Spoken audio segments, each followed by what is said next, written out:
edition of Fox Sports. We are Black.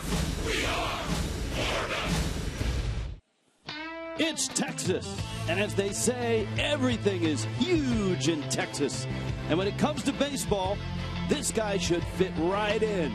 The National League's leading slugger takes his swings in Arlington tonight. A two-gamer, Marlins, Rangers.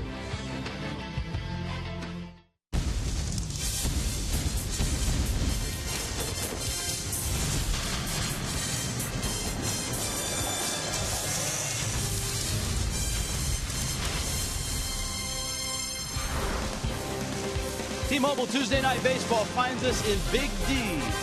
Actually, down the road in Arlington. There's a ballpark in Arlington, newly minted Globe Life Park.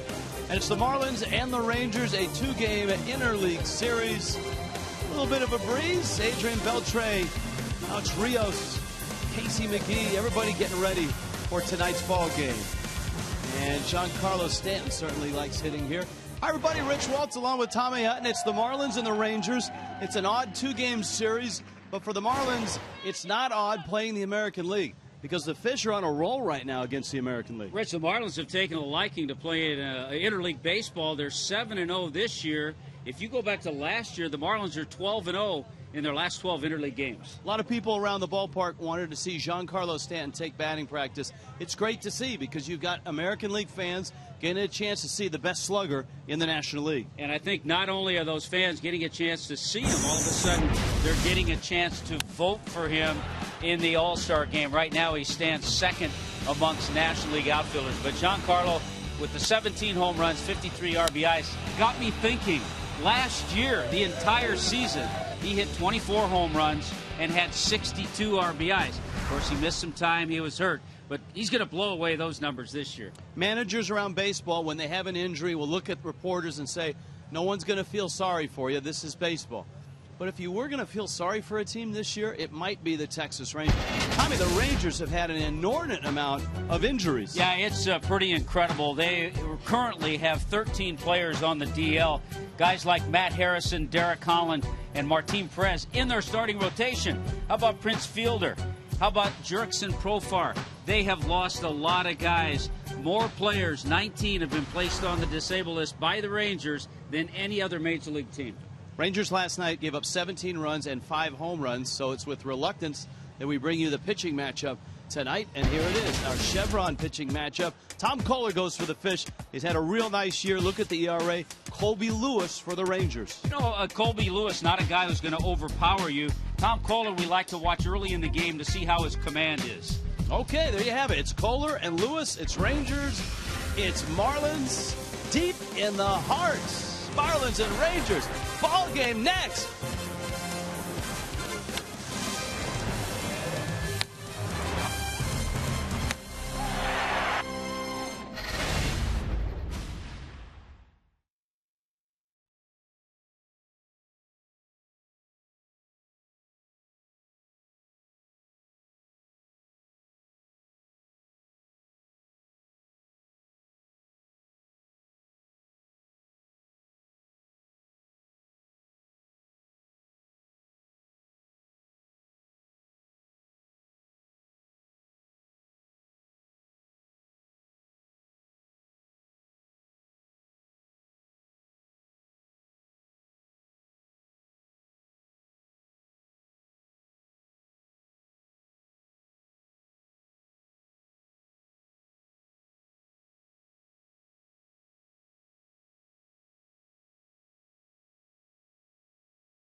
Baseball on Fox Sports Florida is brought to you by Toyota. Let's go places. By AT Uverse TV.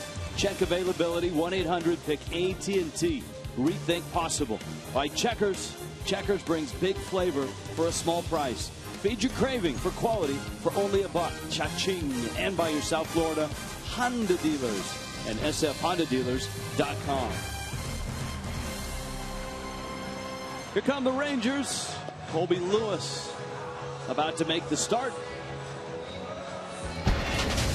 And the Marlins will come to the plate in this orderly fashion. It's brought to you by JM Lexus, Christian Yelich, Ed Lucas, Giancarlo Stanton. Casey McGee's first game ever in this ballpark. Garrett Jones, Marcell Ozuna in interleague play has done just well. Young Justin Bour gets another start at the designated hitter spot. Jeff Mathis doing the catching, and Adeiny Echeverria will hit ninth. And there's a look at the 34-year-old, the veteran Colby Lewis. You know, he's just happy right now to be pitching in the major leagues. He did not pitch at all last year. He had hip surgery, he had elbow surgery, and you know, in his 10 starts this year, he's gone 6 innings just once. So he's a guy that certainly, when he goes out there for Ron Washington, he doesn't expect him to go deep into a ball game. Christian Yelich stands in, ready to play. Pinch Penny brings you the first pitch. And Yelich takes a fastball for a strike. Dale Scott calling balls and strikes. Dan Iasonia, C.B. Buckner, and Hal Gibson are on the bases. And for Yelich, coming out of Chicago, Miami winning on Sunday. Yelich had a good day. He was 2 for 4, a walk, swiped a couple bags. 83 degrees, just a gorgeous night here in Arlington. Of course, this used to be the ballpark in Arlington, then Rangers Park, but Globe Life Park now this year. And this is still a great place to come. It's an enclosed ballpark. You got the home run porch in right. One of the first throwback ballparks built right after Camden Yards in Baltimore. That's in the sun. Michael Choice is out there, and he makes the catch.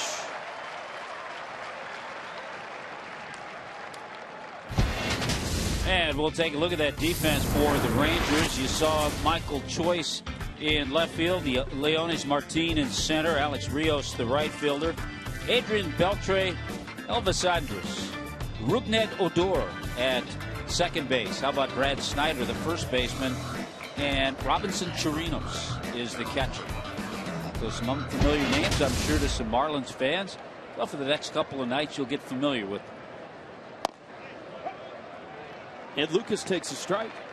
Lucas getting the start at second base. 3 hits in the Chicago series. Cubs were hot. Marlins, with the win on Sunday, snapped Chicago's 5-game win streak.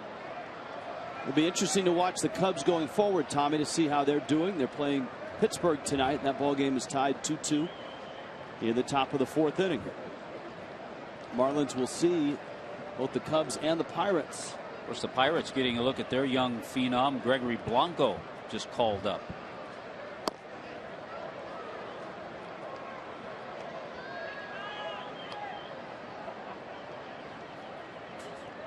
Fox Tracks brought to you by Rand Eye Institute.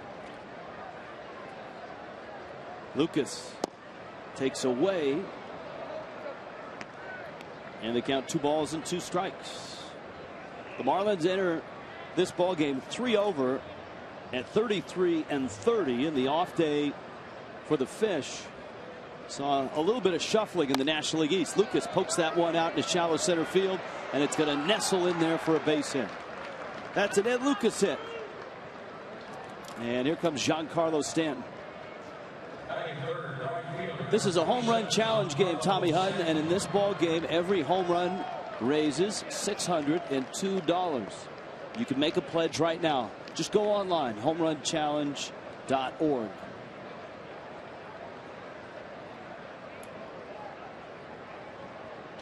Good planning to have this as a home run challenge game with Giancarlo Stanton, Adrian Beltre, Michael Choice, who's been hitting homers.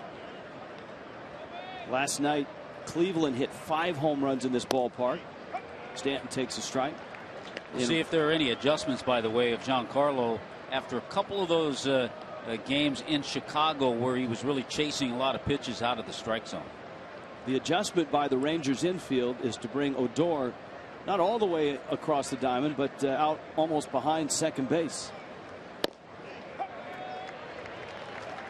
Yeah, you were talking about Cleveland last night.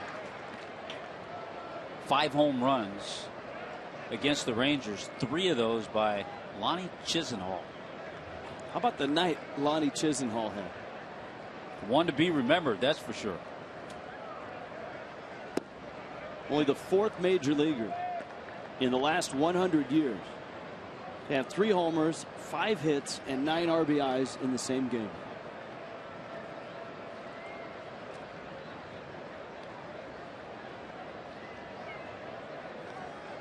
Lucas chased back. Anytime a ball goes over to first tonight with the Texas Rangers out there, Brad Snyder is going to be in the spotlight. This is a guy that has not played first base at all. As a little leaguer, high schooler. Now I think if there are opportunities, if the Marlins have a situation and a sacrifice, you certainly would want to bunt the ball toward first base. He's probably asking Ed Lucas, hey Ed, you played a little first base. Am I in position right here? Should I stay on the bag or be a couple of feet off the bag? See what Stanton gets. 2-2. Lucas at first. We're just underway in Arlington. And it's out. And Lewis runs the count full at 3-2. Colby Lewis out of Bakersfield, California. You pointed out the many injuries he had last year. He's had a lot of injuries throughout a career that's taken him to a lot of places. A couple years in Japan, started in Texas, went through a quartet of other organizations. Runner goes and Stanton fouls it back to the screen. He's been a guy that's been put on waivers a number of times by different organizations. Say this about him though, Tommy. Colby Lewis has been one of Texas's best postseason pitchers. In the postseason, 8 starts, 4-1 with a 2.32 ERA. Yeah, he was 2-0 against the Yankees in the championship series in 2010. See if Lucas is running again. There's Snyder kind of reaching out, feeling his way around first. But you know what? The reason he's here is his bat. He was tearing it up in AAA. And the Rangers had run out of first baseman, so they decided to call him up and give him a first baseman's glove. Well, he could be the modern day Crash Davis. Lucas runs, Stanton swings and pops it foul into the crowd. By the way, Ed Lucas, the last 2 times on these 3-2 pitches, has gotten tremendous jumps off Colby Lewis.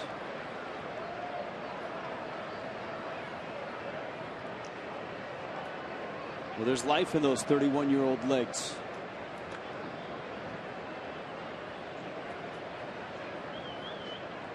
Crowd just getting settled in here tonight.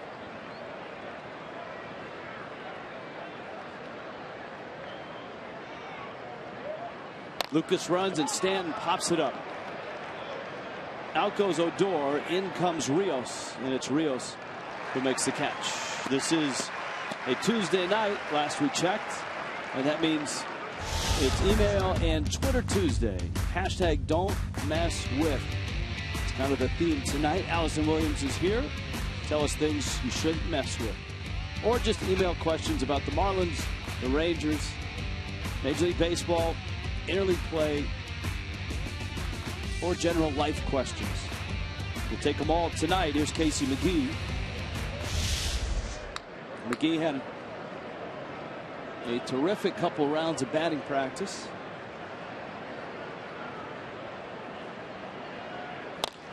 And he rifles one into left field, a base hit. He did a lot of that in BP, a lot of line drives. And we've seen him do that all year long. You know, it's always fun for us. Get a chance to stand around the batting cage when the ball club's taking batting practice. Frank Menachino is always there with a watchful eye on each hitter. He doesn't get in their face. He'll approach them if they approach him and have a couple of questions, or if he has one main point he wants to make to a hitter. It's always a good process to see. Garrett Jones now. Jones had a nice series in Chicago. He swung the bat better than his numbers appear. He ended up going 4 for 12, but on Sunday he scorched the ball 3 times and had just a sacrifice fly to show for it. By the way, you were giving that Pittsburgh Chicago score 2-2. 2 runs on an Anthony Rizzo home run. I'm telling you, the Cubs are better than their record. At least they are right now. And Rizzo's red hot. Marlins saw that firsthand. They're going to throw behind Lucas, and it is back in. That's a very good throwing catcher back there, Robinson Chirinos. Yeah, be on your toes. He's coming into this game about 44% in throwing runners out. That's outstanding. That's the Texas tradition that Pudge Rodriguez set, and Pudge is on this staff. He's the catching instructor. Jones takes up. Colby Lewis right now is falling behind 3-0. They're the splits, but you see balls and strikes pretty even, so not what Colby Lewis needs to do. He's not overpowered.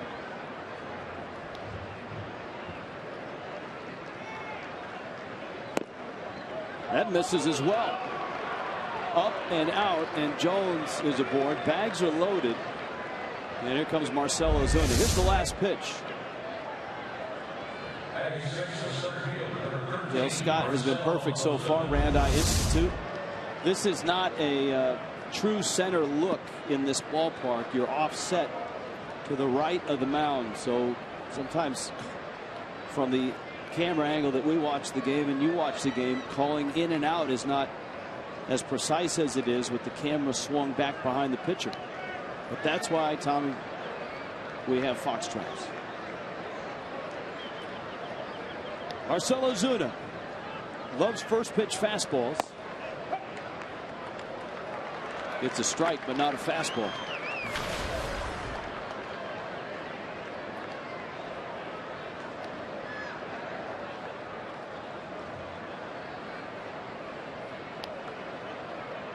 Bags loaded. And it's in and out of the glove of Chirinos. Ozuna's done a pretty good job, and he's gotten better and better over the last few weeks in these situations. He's up to 295 now with runners in scoring position, and in his career with bases loaded, he's been pretty good. But now he has to think contact, being in the hole 0-2.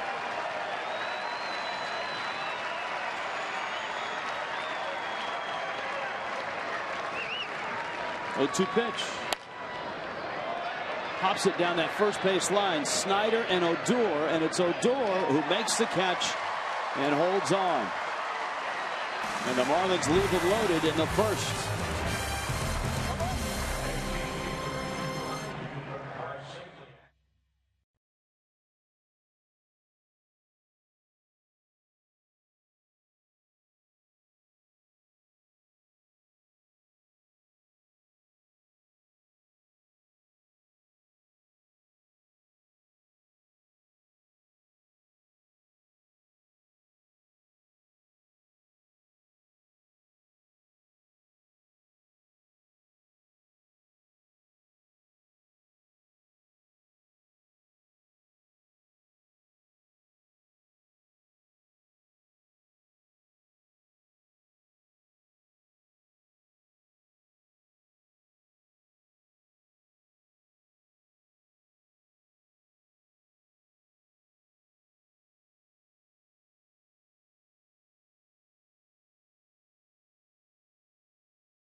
Globe Life Park.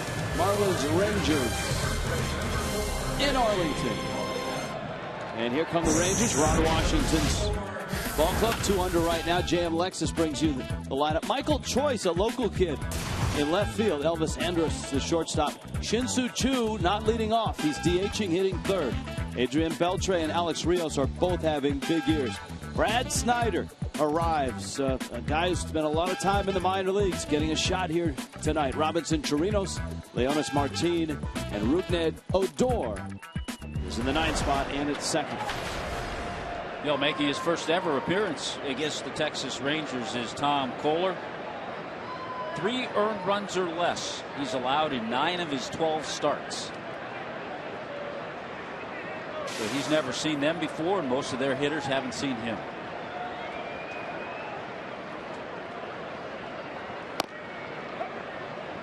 Kohler starts with a strike to Michael Choice. Choice, who went to the University of Texas at Arlington, was a first-round pick of the Oakland Athletics. Rangers got him in a trade. Rangers bench not happy with that call. They thought it was low. You mentioned he's been hitting some home runs. 3 home runs in his last 5 games.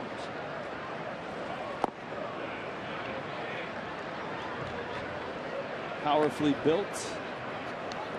I think for Tom Kohler and any of the Ranger pitchers, they know this. This is one of those parks like a Fenway or a Coors Field where the pitching coaches say, look, if they're going to hurt you, make them hurt you without anybody on base. And a swing and a miss and a live 95-mile-an-hour fastball from Tom Kohler. Boy, that's a nice start for Tom to get off to that kind of a start, making good pitches to Choice. Let's look at the defense in this one tonight with Yelich, Ozuna, and Stanton in the outfield. McGee, Echeverria, Lucas, and Garrett Jones around the infield. Jeff Mathis is doing the catching, and what you don't see there is the designated hitter is Justin Bour tonight.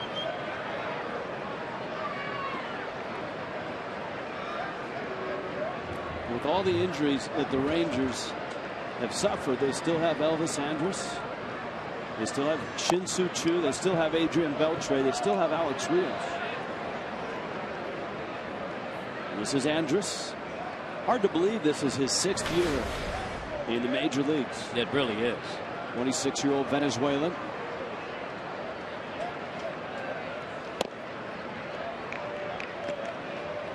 He was one of those players. Ron Washington happy to have him for that period of time, but Andrus, one of those players that was signed by Atlanta and came over in that big deal when Teixeira went to the Braves. Jared Saltalamacchia, yeah, in that deal. To right, Stanton is there, and he makes the catch. And Kohler has the first 2 outs. Let's throw out a few of these tweets. Don't mess with is the hashtag. Ian says don't mess with Jack McKeon's cigar. Marlins fan 27, don't mess with Allison because she's a kickboxer. I did not know that. That's because we haven't messed with her. Don't mess with Tommy Hutton or he will outrant you. That is from is anybody out there? Or excuse me, that's from Alexis. Shin-Soo Choo, the designated hitter.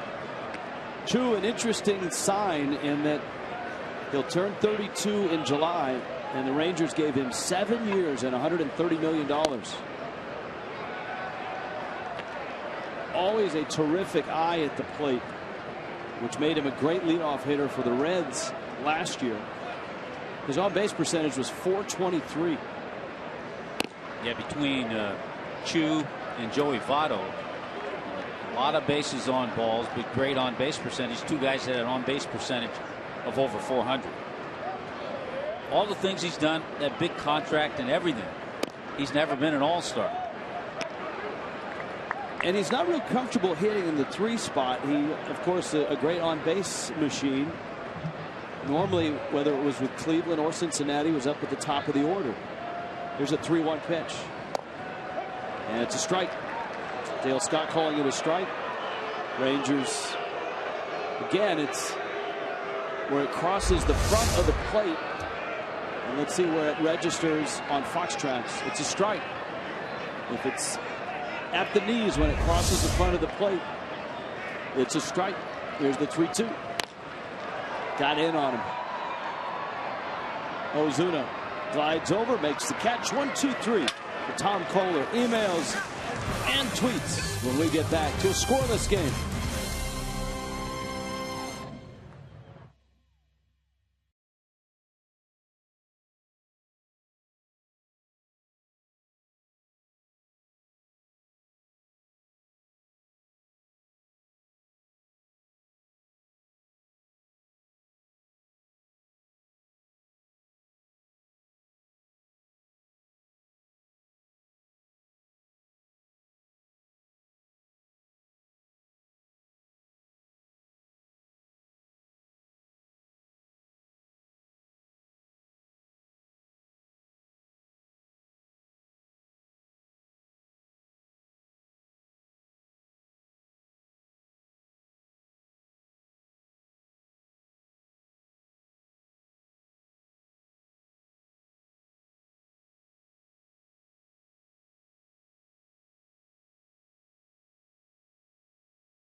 And Rangers in Arlington, gorgeous night. And it's email and tweets tonight on a Tuesday. Let's check in with Allison Williams. Hey there, guys. Yes, email, Twitter Tuesday after an off day on Monday for the Marlins. A few options here in the Dallas area, but the weather wasn't all that great, so it scared a few people off from Six Flags, but not these guys. Steve Cishek, Mike Dunn, and Chris Hatcher all headed over to the theme park. There's the pictures from the Marlins Instagram account. Texas-style Dunn, Cishek, and Hatcher go theme parking on an off day in Texas. The guys had a lot of fun, rode several of the rides while they were over at the theme park, which is actually right next door to the ballpark here. Will fly out to center. Now, the guy that probably had the most fun over at Six Flags, I'm guessing, is Cishek. First of all, he's a kid at heart. He absolutely loves roller coasters. In the off-season All-Star break, he's always there. And he left the park with an American flag guitar. He said, "Won me American flag guitar, best off day ever." What is more appropriate in Texas than winning an American flag guitar? But how he won it, guys, is a little suspect because it was at a throwing game. It wasn't a pitch speed game or anything like that, which would have been totally inappropriate. But it was a toss game. The guys say he was able to win because of those long arms. He was able to toss the ball. You had to bounce it off the board into a hole. He was the only one able to do it. Very fired up about his American flag guitar. He'll be taken back to South Florida from Texas. Well, he's a closer. What do you expect from the closer? Jeff Mathis takes outside. Allison, the tweet came in that you're a kickboxer. We didn't know that about you. We've got to add that to your sparkling resume. Yes, I used to do it all the time. I haven't in a few years now. I used to love it. I would go like 3 days a week for a while. I could still throw an uppercut. Mathis into right, and it falls. That flare lands in front of Rios. And with Echeverria coming up. So a quick kickboxing contestant we have. Very nice. Bring your group out to a ball game, and the way to do it at Marlins Park with party areas, suite rentals, special event nights, and fundraisers is by calling 305-480-2523 or go to marlins.com/group. Here's Echeverria. You got Yelich on deck. Marlins in an American League park. You have the DH in. Justin Bour. A fly ball out to deep center. I like these tweets by Brian and Francisco, both saying, "Don't mess with Casey McGee with runners in scoring position." And that is so true.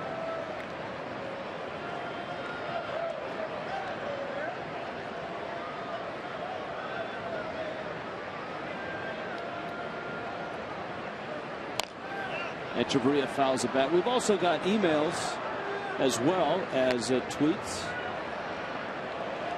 Andres wants to know approximately how long do you think it will take for Tyler Kolek to reach the big leagues? Marlins first-round draft pick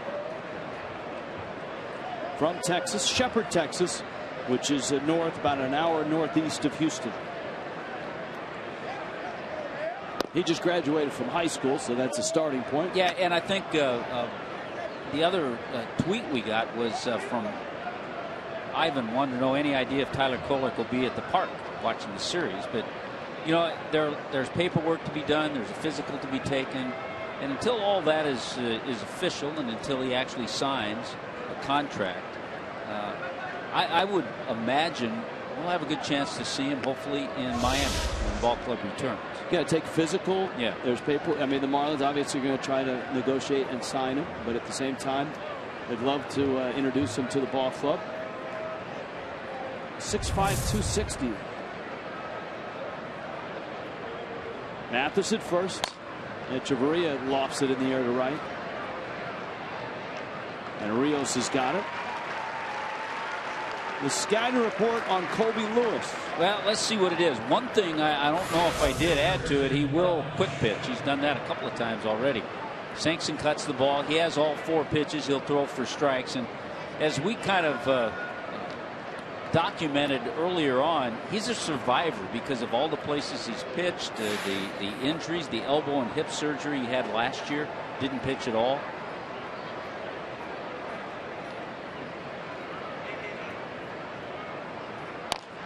Yelich, a 2-hopper. Odor to first in time. Lewis strands another runner. Bottom of the second. Coming up in Arlington. Scoreless.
Florida Girl is underway, and you could join Annalie and Jordan in representing the Sunshine State's best sports teams on Fox Sports Florida and Sun Sports. Submit your application today at foxsportsflorida.com/girls and tell us why you deserve to be the next Fox Sports Florida Girl.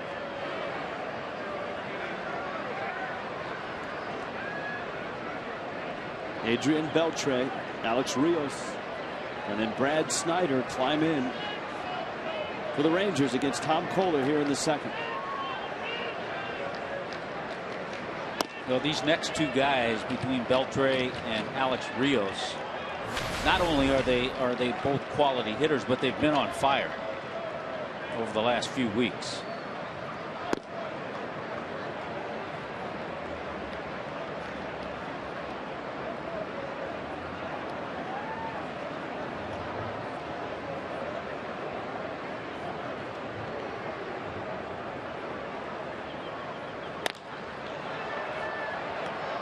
high pop-up. Echeverria is there, and he makes the catch. You know, last night's ball game, a lot of things happened. One of the things that did happen was that Jim Wolf, the brother of Randy Wolf, took this one off the mask and had to leave the ball game. A flush shot right to the mask. He will miss his next series. There's no timeline for his return. You know, that's very similar to the foul tip that squarely hit the mask of Jared Saltalamacchia. Randy Wolf, as we've talked about, his brother Jim, been an umpire for quite a few years. But you notice how the mask doesn't go one side or the other. It was a square hit, and that was very similar to the one that Saltalamacchia got. Allison, you've got a Saltalamacchia update. Quick update, guys. First of all, he has been cleared for baseball activities, so that is the good news. And he did some light running and hitting. Right now, they're just going to take it day to day with him. It doesn't sound like he's going to be transferred to the 15-day DL, and they're just going to play things by ear. Marcell Ozuna almost made the sliding catch. Thank you, Allison. Marlins will be happy to get Saltalamacchia back. Alex Rios dumps in a hit. You know, by sliding, he didn't get to the ball, but you have to wonder if diving for a ball brings back memories of his injury at Coors Field last year. And that's how he injured that thumb and wrist area, diving for a ball. Because in that kind of a slide, you're really not going to get to that ball quicker. But it's a bloop base hit for Rios. Broke his hand, and that was the end of his season on that diving try at Coors Field last year. Here's Brad Snyder now, 32-year-old. His Texas debut. It was at Round Rock, and he was tearing it up. 284, 18 homers, 11 doubles, 51 RBI. Among the Pacific Coast League leaders in all of those categories. But a guy that hasn't had a lot of time in the big leagues. With the Cubs up for just a few games, actually over the course of 2 seasons, 20 games. Well, about 12 years in the minor leagues, 185 career home runs in the minors. So he has power. The Rangers need a first baseman. He hasn't played there at all, but he's there now. Of course, Prince Fielder, the marquee name that they lost at first base with the neck surgery. Mitch Moreland has an ankle injury that has him on the shelf for 3 months.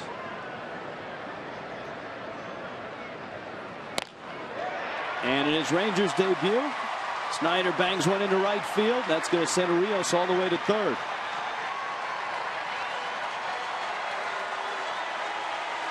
Yeah, Rangers fans just dying for anybody as a first baseman to produce. And even when Prince Fielder was playing, he wasn't producing, and many feel it was because of that neck issue. Turns on that ball. He had the hole open on the right side. Gets himself his first Rangers hit. Now Kohler goes to work against Robinson Chirinos, Texas's catcher, and that's another injury story as well. Giovanni Soto is on the 60-day disabled list. He tore a meniscus in his knee doing cardio exercises.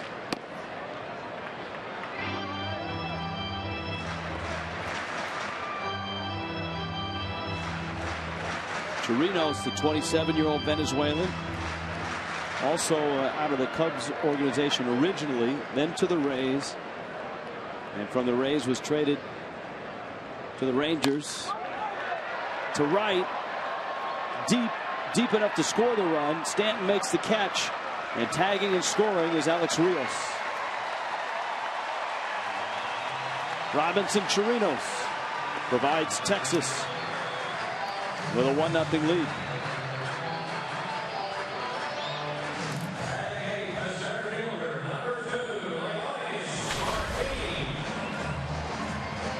This telecast presented by the authority of the Marlins may not be reproduced or retransmitted in any form. Accounts and descriptions of this game may not be disseminated without the express written consent of the Miami Marlins.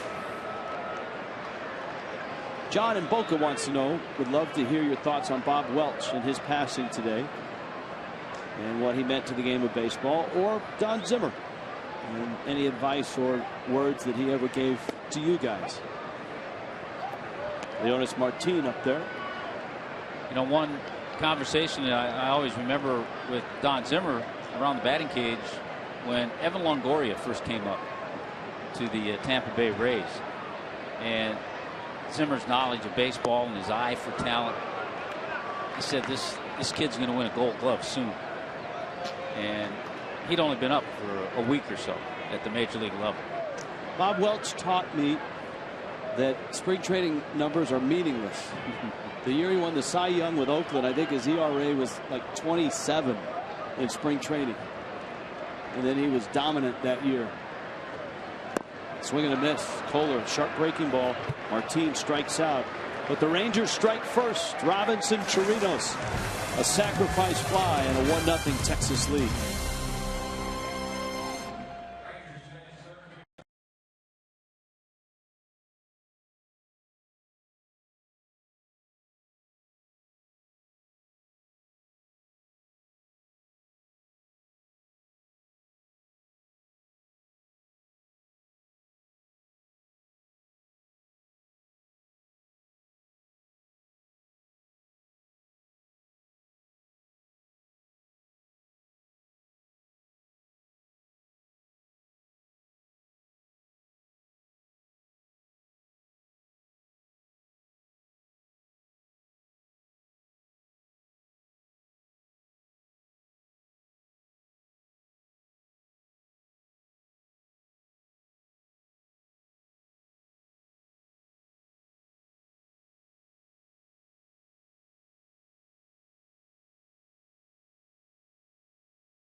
T-Mobile Tuesday Night Baseball in Texas. Rangers have a 1-0 lead. Marlin fans stop by H.H. Gregg's grand opening at the Shops of Kendall on Thursday, June 12th, 4 to 6. It's your chance to win Marlin tickets.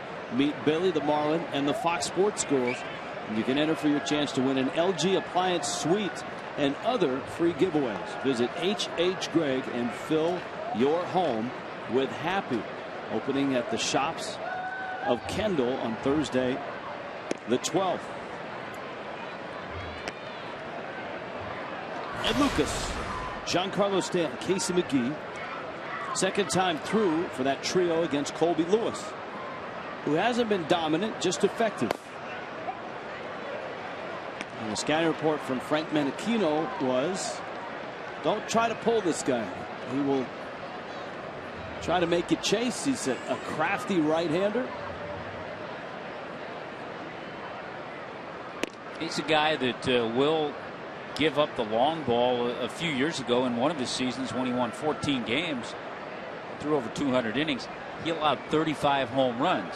Now, a lot of that because of this ballpark where he pitches his home games. And I would imagine a lot of those were solo shots. Lucas takes up. And they count 3-1. Lucas a single back in the first. Miami had a pair of hits and a walk in the first, but got nothing. And Lucas walks. You don't see that often. A leadoff walk in front of Giancarlo Stanton. A call to arms, or actually to tweet, a fan photo. Hashtag it, FL fan photo. And it's a chance to be on the telecast. It's our AT&T fan photo. Tommy Hutton today was scrolling through, looking at the fan photos on the Twitter feed with the hashtag. I saw a really cute one. Little girl Chloe with Giancarlo. Well, here is Giancarlo, and he swings and misses. He let a couple pitches get by without swinging in his first at bat, and he was aggressive there.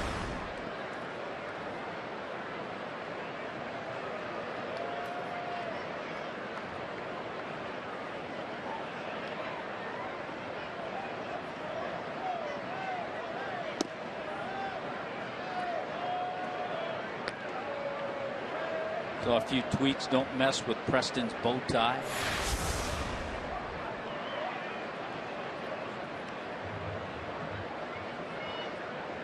Infield is shifted around to the left side for Stanton. He's still searching for it, isn't he? Yeah, you can tell, because right there is a fastball that was by him at 88 miles an hour.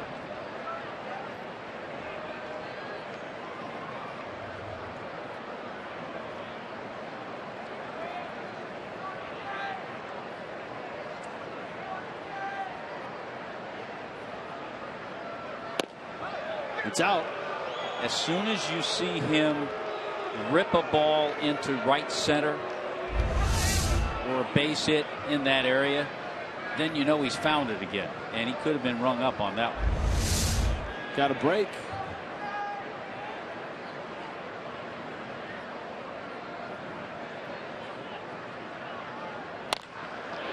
Rips one to left. Off the scoreboard. It lands on the track. Lucas to third, Stanton to second, and he's in there with a double. And so Giancarlo allowed double, and Miami is set up with second and third, and Casey McGee coming to the plate. Starting to find it. I said right center, but it could be a ringing line drive off the auxiliary scoreboard too, because he stayed down on that ball extremely well. All right, here's McGee. There goes the double again. Anytime Stan hits a line drive, you always got to find the bat speed, the exit speed, so to speak, of the ball. Just 115 miles an hour. That's just a walk in the park for Giancarlo. Now McGee, runners in scoring position. 424. He singled his first time up. He takes a strike. It's 0-1. Of course, Casey McGee and Colby Lewis, a little something in common. They each, for a period of their career, spent time in Japan.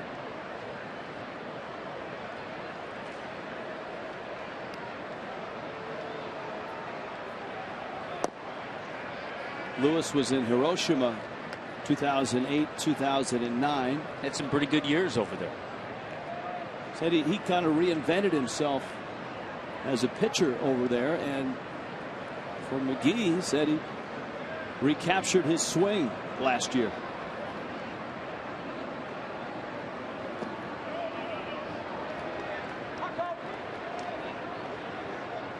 Two and one. Yeah, in 08, Colby Lewis for Hiroshima was 15-8. Had a nice ERA at 2.68. He's making his first ever appearance against the Marlins. We talked about Tom Kohler making his first appearance against the Rangers, and the same for Colby Lewis against the Fish.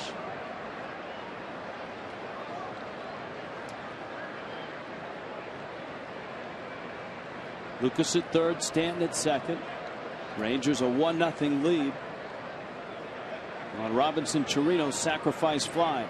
Miami trying to answer here in the top of the third. And McGee, after getting a strike early in the count, has watched 3 straight balls. And let's see if he gets something good to hit here. Well, it's one of the reasons Casey McGee has been so tremendous in these situations, is because of his patience. A lot of guys, when they get up, runners in scoring position, get a little antsy, get a little out of their zone. But he goes just in the other direction. One of the things that he said the other day when talking about it, he tries to tell himself who's in trouble here? And what he means by that is who's got the pressure on him. It's the pitcher in his mind, because the pitcher is dealing in a stressful spot. He's got, in this case, 2 runners in scoring position and a 1-run lead to protect. But he does have first base open. Let's see if he comes after McGee or gets him to chase. And Chirinos is out to talk to Lewis about this 3-2 pitch. Well, he's got a chance to get back in the top 10 in the RBI department. And look at his career numbers with runners in scoring position. Now, he's always been good, even as a Brewer. Even before Japan. You can reach us at Fox Marlins on Twitter or email us foxmarlins@gmail.com. Here comes that 3-2. And he did chase. Big out to get for Colby Lewis. And I'll tell you what, that is something we just haven't seen much of this year. But you saw the catcher, Robinson Chirinos, go out to the mound. So he wanted to have a conversation with Lewis as to what to pitch, what pitch to go with, and they made a good one. And got a guy to chase who hasn't done that much this year. Now Jones. Infield is still back, and not the extreme shift we've seen with Jones.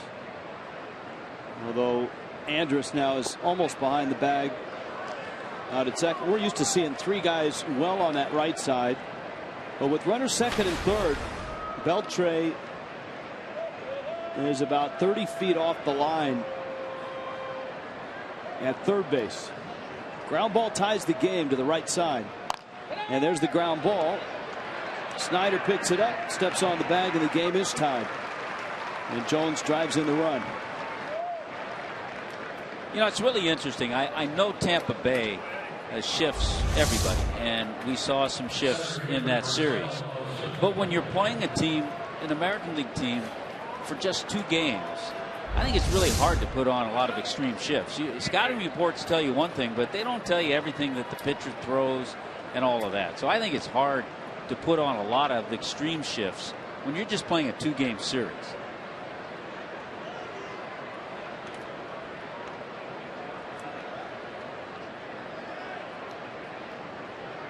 Ozuna now, and he takes out. That's one of the fascinating conversations we had with Joe Madden about the shifts, and we had the same conversation with Ron Renicky. Do you shift to where the pitcher is trying to make his pitch, or to where he might make a mistake? And Madden said, quite honestly, we shift not to where the pitcher makes the perfect pitch, but we shift to, if he makes a mistake, where's the guy going to hit it? Because he said, quite honestly, if he makes a perfect pitch, he's probably not going to hit it. He said, we don't tell the pitchers that because we want the pitchers to think we have confidence in them. Ozuna lifts it to right. Marlins are going to get just a run out of this inning. They leave Stanton at third. This ball game tied at 1 in Texas.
Marlins and Rangers in the bottom of the third. Emails and tweets tonight. The hashtag, it's a Texas theme, don't mess with. If you're trying to get us on Twitter, and those are the addresses, just to email us, foxmarlins@gmail.com. And we do have a lot of emails tonight. One from Gary wanting to know, how is Henderson Alvarez and will he make his next start? Earlier today, the crack staff on hand after trying out probably some Texas barbecue for lunch, finding Henderson Alvarez on the outfield getting loose, and it sounds like he's fine and he will make his next start. Possibly some good Tex-Mex at south of the border too. They could have been doing that. Rougned Odor, Michael Choice, Elvis Andrus. I remember the year that Dan Uggla broke into the big leagues. His name was really tough to pronounce. In fact, that kind of spawned our home run call of his name is Dan Uggla. I don't know that that would work with Rougned Odor, but it might. Well, I'll tell you one thing that works with him. He's only 20, and he's a terrific prospect. Venezuelan, the #1 prospect for the Texas Rangers, according to most, this spring. But he fouls it back. And in reading his bio, what certain scouts and guys said about him, his Myrtle Beach manager in Single-A just raved about him, says he plays the game hard, plays it the right way. And that manager, Jason Wood, one of our favorites. That is inside corner. That is strike 3 called. Kohler, 3 strikeouts first time through. We check in with Allison Williams. Well, guys, we know baseball is a game of numbers. Sometimes those numbers just don't quite add up. Baseball oddities. Tom Kohler has one of those right now, and his starts this year when he's pitching on normal's day rest, on a normal rotation rest, I should say, 4 days rest every 5th day. He's got 6 such starts. He's 4-1. But when he gets an extra day of rest, he's just 1-4. You can see his ERA 1.67 when he's in his normal routine, over 5 with that extra day of rest, while opponents are hitting 171 compared to 279 against him, and slugging 279 compared to 471. Really, in talking to Chuck Hernandez, Marlins pitching coach, and manager Mike Redmond, there isn't really an explanation for it. They both agree that with young arms, you'd rather have them get an extra day's rest whenever possible. But Chuck pointed out it's a small sample size, and that's what happens with a lot of these young guys. When you have a small sample size, some of those numbers will really stand out and be very different. But over the course of a season, over the course of a career, they all kind of come out in the wash. And he said if you're a good player, eventually all your numbers will reflect that. It's just one of the baseball oddities. Tell you what, the catch-22 is with young pitchers. Yes, it does benefit probably to get them that extra day because you're always going to be careful with innings. But on the other hand, it affects their continuity and their every 5th day routine.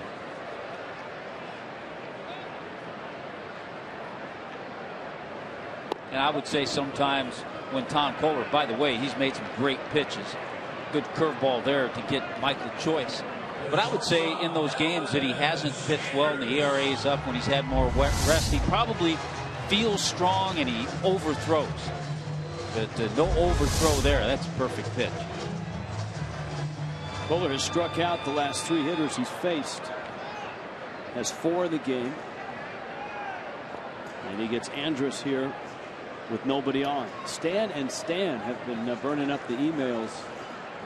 Our buddies in Asheville, North Carolina. Why don't you devote 1 day a week to discussing Marlin prospects? With this team, they're critical for the future. Not just the top guys, but lesser known players who are showing promise. There's a bunt. Kohler not going to get him. And Andrus, a bunt base hit. Well placed and with good speed. A 2-out single. Well, and more importantly, it brings up the #3 hitter in Shin-Soo Choo. You got to be careful with him. After him will be the hot guys, Beltre and Rios. You know, I think we don't devote a particular day, but I think during the course of a week, we talk about the different prospects. We've talked certainly about Andrew Heaney, who's been promoted to New Orleans in AAA and continues to flourish. Looking at Heaney's overall numbers between AA and AAA, he's 7-2 with an ERA about 2.5. 79 strikeouts in 80 innings, so about a strikeout an inning. Tomorrow on Marlins Live is the Fish Farm Report. There's a Colin Moran feature. Heaney, the pitcher of the month in the organization. Jake Marisnick, the player of the month in the organization, which is great to see because Jake did not have a good April. He had a really nice May, and he continues playing well in June. I believe he's gotten his average up in the 280s. Colin Moran has gotten hot with Jupiter the last few nights. A couple of 3-hit games, had a home run the other night. I'll bet Asheville, North Carolina this time of year is just dynamite.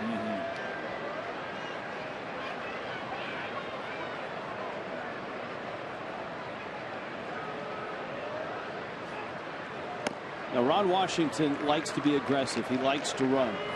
Last year, the Rangers stole 149 bases, second in the American League.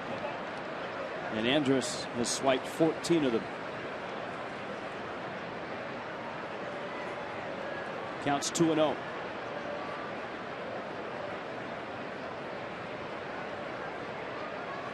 Got him leaning.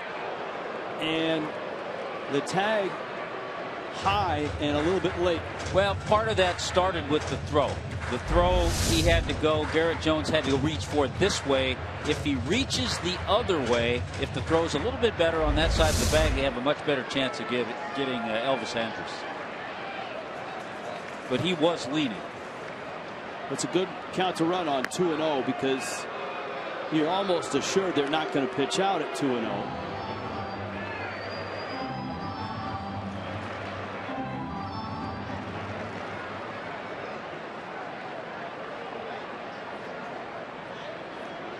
Well, if he needs any base stealing advice, he can go to his first base coach, Benji Molina. You get him? Nope. That was even closer there. Benji Molina, who I don't know the last time he stole a base, but oh, that's close. That might be challengeable. Real close. It was hard to tell from that look if he got contact with the arm. And Mike Redmond just signaled for Jeff Mathis to go to the mound, give him a second. He's got 30 seconds from that play to get out. Frank Menachino on the horn. Redmond looking. He's out. Hit the batting glove moves. You see the glove move. Yeah, he's out. Yeah, it's funny. Usually a first base coach is a base stealer. Not all the time. Perry Hill, of course, coaches first base for Mike Redmond. Yeah, maybe not.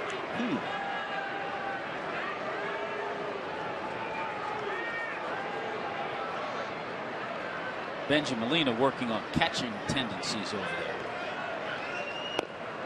This is an inning you don't want to see Tom Kohler let get away. After making great pitches to Odor, striking him out, striking out Choice on a really good curveball.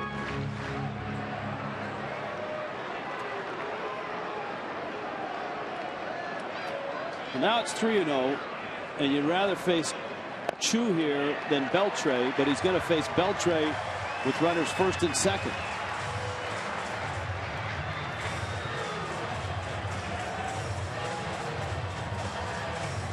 So all of a sudden, after those 2 strikeouts, the bunt base hit, the walk to Chu,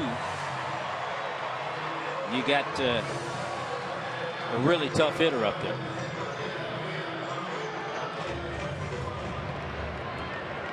"35-year-old Aiton Beltre, 17th year as a major leaguer."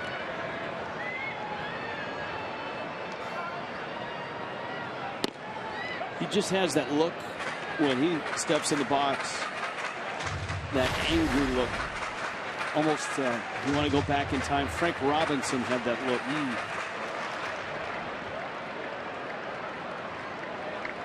He's had a great career. The caller makes a terrific pitch and gets a ground ball to Ed Lucas and escapes the third. Through 3 in Texas, 1-1.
And Rangers. Time for a look at our T-Mobile game changer. Last night, Lonnie Chisenhall, not only the game changer, but a career night last night for the Indians. 5 hits, 3 homers, 9 RBIs. Only the 4th major leaguer in the last 100 years to accomplish that. Justin Bour, Jeff Mathis, and Danny Echeverria in the 4th in a 1-1 ball game.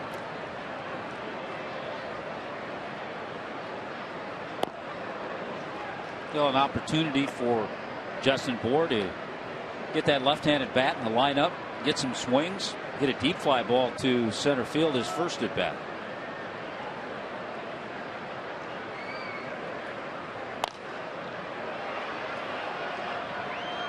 Bour pops that one up into the second deck. This is an enormous ballpark. This we were talking about this park when it was constructed in '94.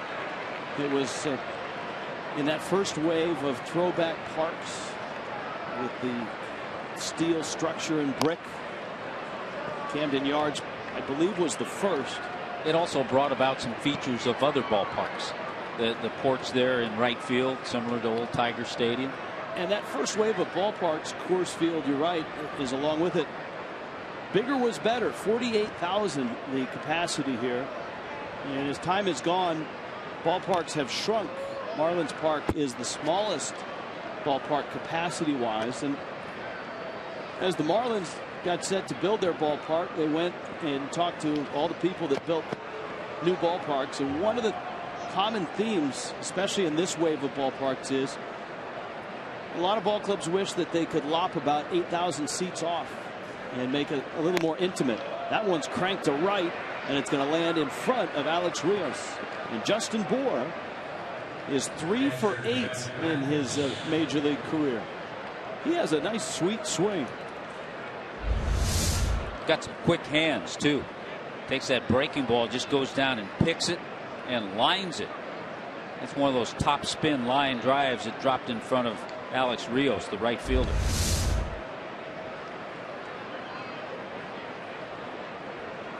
So here is Mathis.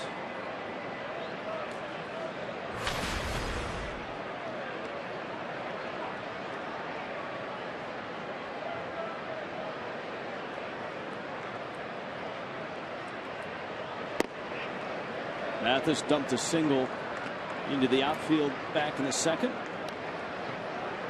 Well, Colby Lewis isn't bowling anyone over. Miami, though, has yet to come up with a really big hit.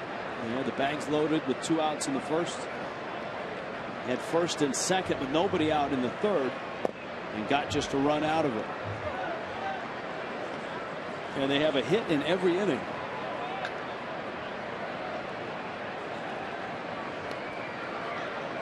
Well, we talked about it at the very beginning. Colby Lewis has made 10 starts. He's only gone 6 innings in one of those starts. So this is kind of the way he works. Men on base all the time, but so far tonight he's gotten out of most jams.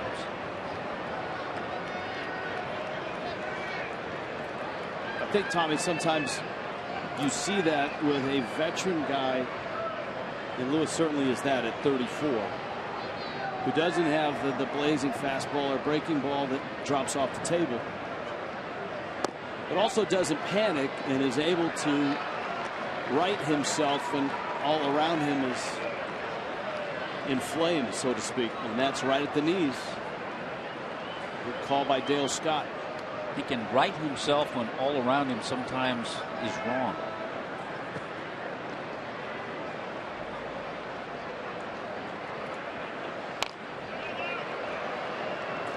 There's a famous poem or novel that starts with that. I'm not sure. I'm in baseball mode, not in literature mode. Yeah, no, that's, you're going in a territory unfamiliar with me.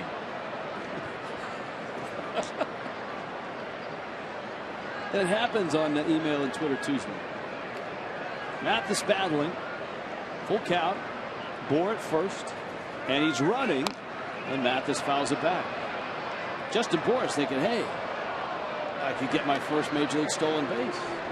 I like Mike Redmond playing a little aggressive. Even though he's got a catcher back there who's gunned down 44% of runners. But the runners have been getting pretty good jumps against Colby Lewis.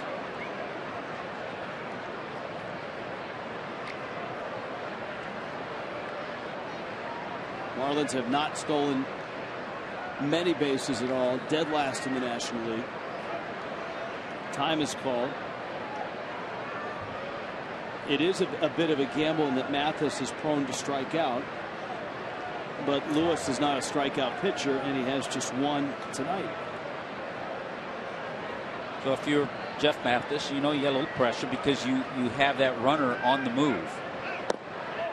It's ball 4. The throw pops out of the glove of Odor. You could hear Dale Scott say ball 4, but Chirinos wasn't convinced, and he's still unhappy. He fired it down to second, thinking it was strike 3 called.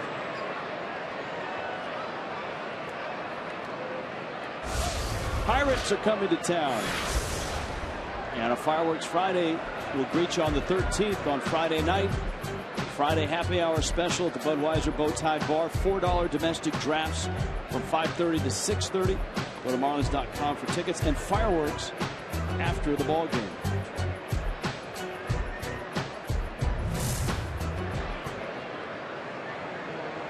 Well, a single and a walk. They have runners at first and second. A very well respected pitching coach around the major leagues, Mike Maddox, out there to talk to Colby Lewis. It's his 6th year as the pitching coach under Ron Washington, and he'll certainly be in attendance at the Hall of Fame induction ceremonies this year. We were talking about that ceremony this year. What an incredible year it is to get inducted into the Hall of Fame. 3 managers are going in. 2/3 of the big 3 are going in. Glavine and Maddox. La Russa, Bobby Cox, Joe Torre. The Big Hurt is going in.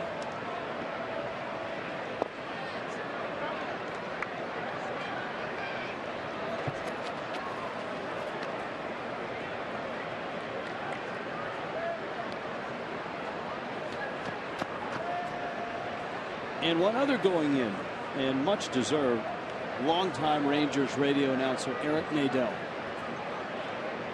Great knowledge of the history of this game.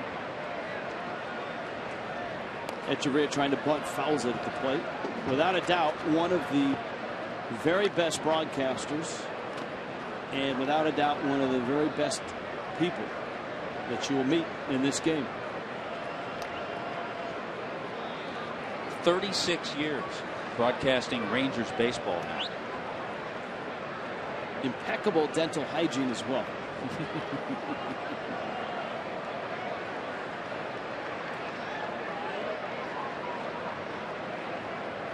The Marlins trying to move the runners here. Echeverria has got Beltre. And remember, Snyder is not a first baseman at first. The wheel play is on, and Etch fouls it off. And here's a great opportunity to test a guy that's never played first before. Yeah, this is a situation where more often than not, if you're the hitter, the intent is to get the bunt up the third base line. But you have a Gold Glover there in Adrian Beltre, and you got a guy at first base who's never played there at the major league level and only a time or two at the minor league level. So with 2 strikes, the bunt will probably be off. But if you're in that situation, you'd want to go after the first baseman, Brad Snyder. Make him make a play. Yelich is on deck. And Echeverria strikes out. Boy, and that's just one of those wasted at-bats. Had an opportunity to move some runners, a couple of bunt attempts that failed, and then chasing a pitch out of the strike zone. Here comes Yelich. By the way, if you're thinking about coming to the ballpark this weekend to see the Pirates, they're a fun team to watch. And they just got a little more fun. Gregory Polanco, their top prospect, was just promoted. Neil Walker was placed on the disabled list, and Polanco called up, one of the top prospects in all of baseball, actually. And Polanco in their ball game tonight is 1 for 3. And so he'll be in uniform this weekend at Marlins Park. Left-handed hitter. Of course, Andrew McCutchen in the crew. The pride of Fort Meade, Florida. Yelich takes down. And Gabby Sanchez will be in town. There was actually a tweet, don't mess with Gabby's forearm. Just ask Nigel Morgan. Ask Nigel Morgan. On a night where the hashtag is don't mess with. Breaking ball misses in. Emails and tweets tonight. Marlins and Rangers. It's the first of a mini 2-game series. A 1-1 game.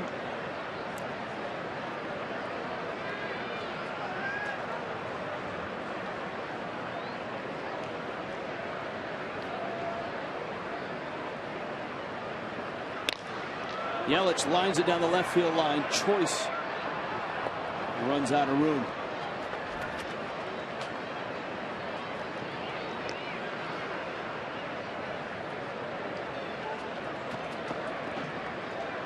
Lewis's pitch count already up at 76. We were talking earlier about prospects, but also in the farm report, I'm sure there'll be some talk of Rafael Furcal in Jacksonville. He was 3 for 5 last night. Kevin Gregg pitched an inning for New Orleans. A couple of veterans. Keep you updated on them.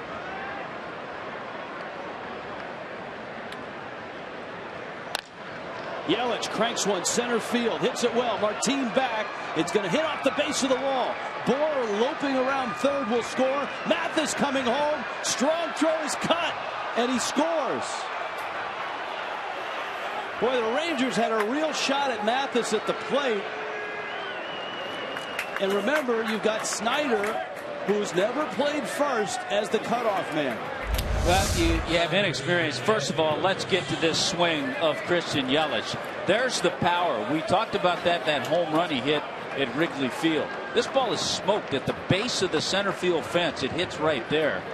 But it's played well by the Rangers, getting it in, the relay throw, but now you have the inexperience. And Brad Snyder is saying, well, I'm a cutoff man. Isn't that what I'm supposed to do? Cut it off. An experienced first baseman, out of the corner of his eye, watches the runners. And if he thinks there's a play at the plate, he'll let that throw go through. And also, he would know that that runner was Jeff Mathis.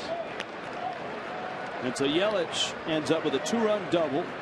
The Marlins end up with a 3-1 lead. Yelich in scoring position, still only one out. Lucas and then Stanton. And the Marlins finally get a big hit against Colby Lewis.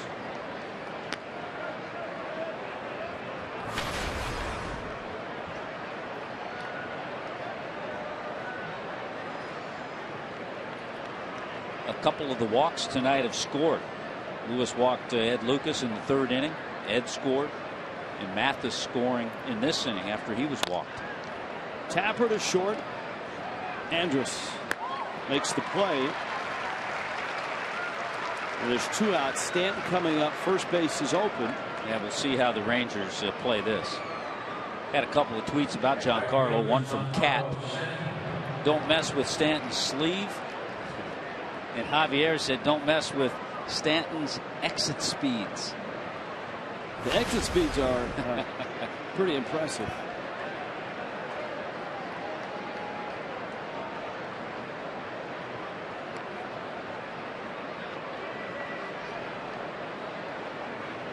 Stan 115 miles an hour. It looks like they're just not going to mess with Stanton, period. No hashtag involved. Which will give Casey McGee a shot at some redemption. McGee came to the plate with runners at 2nd and 3rd and nobody out, and struck out. He chased a breaking ball that was out of the zone, something we haven't seen McGee do a whole lot of.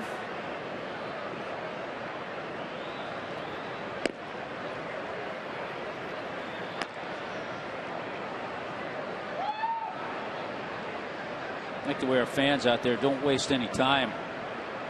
Andres says don't mess with Christian Yelich and his swing.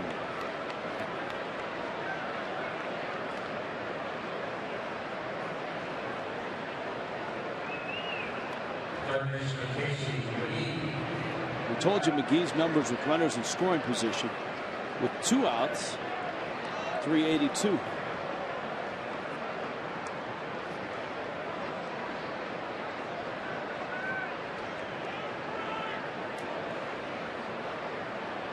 Got good speed out there with Yelich at 2nd. Stanton runs well at 1st.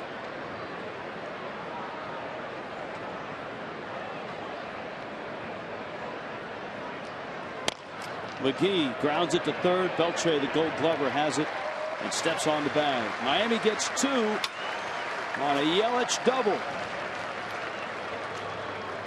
in Texas. The Marlins lead the Rangers 3-1.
Baseball on Fox Sports Florida is brought to you by T-Mobile. Tuesday Night Baseball.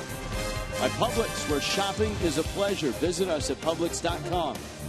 and by the Florida Department of Transportation, reminding you to drive sober or get pulled over. Night falling across Texas, and here in Arlington proper, right next to Jerry's World, is Globe Life Park, formerly the ballpark in Arlington.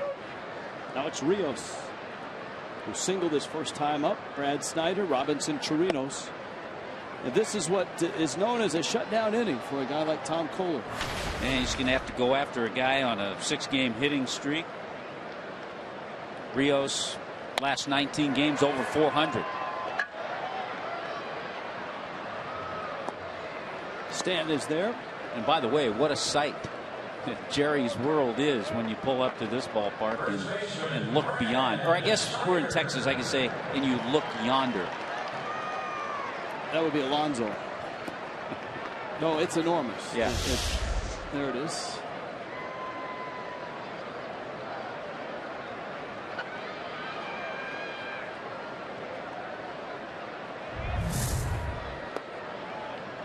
Kohler's breaking ball misses down low to Brad Snyder. Snyder's first at bat as a Ranger was a single to right.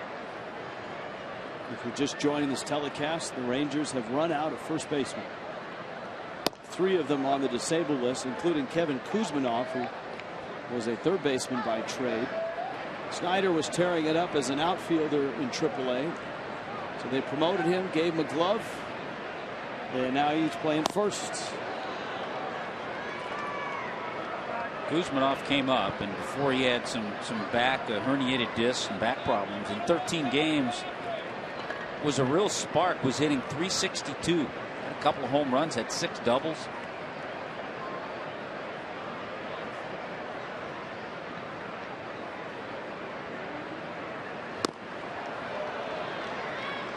And down goes Snyder. There's a tweet regarding that play for Snyder, and it's from our friend Louie. Mr. Hutton, is it the catcher's call if there's a shot at the plate? Has he got to tell the cutoff man what to do? Sometimes. Cut it or let it go? No? Question mark? Well, sometimes it is, but I think it's always best because crowd noise is going to eliminate anything a catcher may be yelling to you. So I think you have to take a peek, if you're the first baseman, at the runner to see where he is about when the ball is coming to you.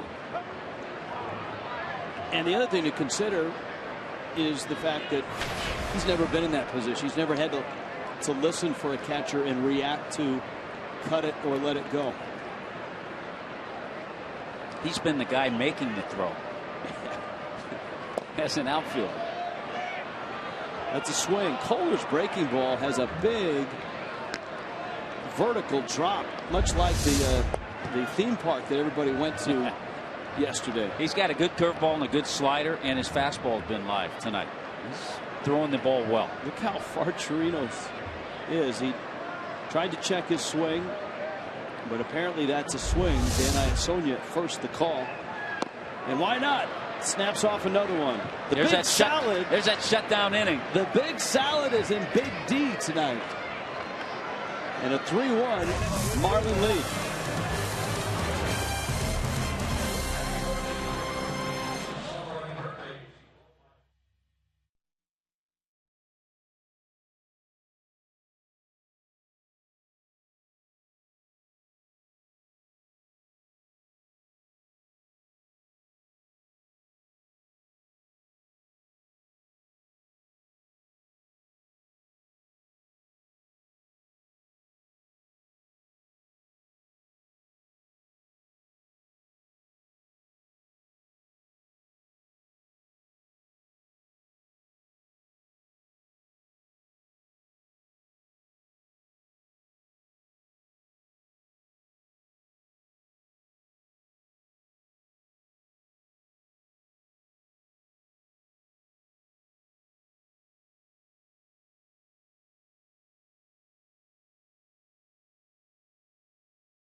Email Twitter Tuesday. Here's how to get involved. You can email us at foxmarlins@gmail.com.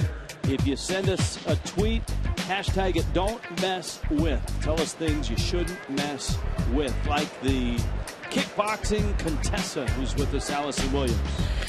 Thank you. Yes, that was one of them. A lot of people have said don't mess with Casey McGee. They're also telling you not to mess with Tom Kohler, the Big Salad. One of the more entertaining ones, don't mess with Mikusuki if you're John Buck. That was from Bryson. You'll remember in the 10-run reel. John Buck trying to say Mikusuki, failing several times. Mikusuki, one of them. Yeah, a lot of laughs at his expense during that time. That was a good one. Also, a few Heat tweets. Don't mess with the air conditioning if you're San Antonio, not to mention LeBron was one of them. Also, I love this one. Who had this? Ben said, don't mess with Glenn Geffner getting his Shake Shack. We all know that, right? Yeah, you know, when Geff is getting his shack on, he's focused. That's right. He is. Garrett Jones, Marcell Ozuna, Justin Bour for Miami against Colby Lewis.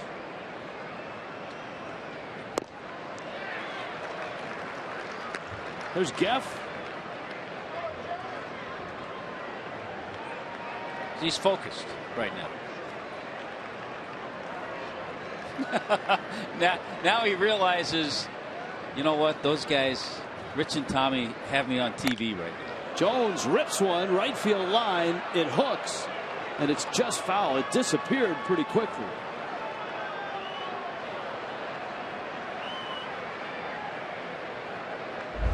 One of those home runs that Chisenhall hit last night was in that area, but that one just hooked foul. Hit well, though. You mentioned those balls that Garrett Jones hit the final day, Sunday in Chicago. That blustery day, was cool. The wind was blowing in. He hit some balls really hard. Up the middle, Sky Report has him played there. Andrus throws him out. And they'll bring up Ozuna. The Marlins facing Colby Lewis tonight. It gets a little tougher tomorrow night. Yu Darvish, who is without a doubt the ace of the Rangers staff. Jacob Turner goes for the fish. Darvish 6-2, a 2.36 ERA.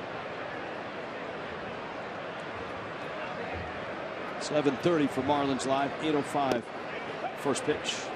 Yeah, three times this year Darvish has had 11 or more strikeouts. The Marlins going to have to be on the top of their game.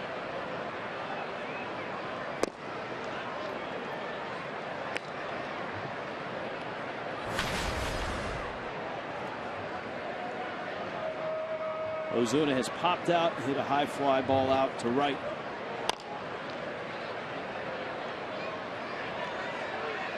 Brett Butler making friends. You know, we were talking earlier with shifts and things about Joe Madden.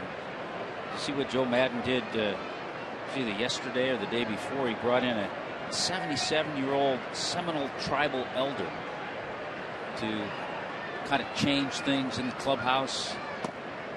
Didn't work. They lost that day 3-0. But Joe Madden trying all kinds of things. How about the Penguin from last year? Bring the Penguin back.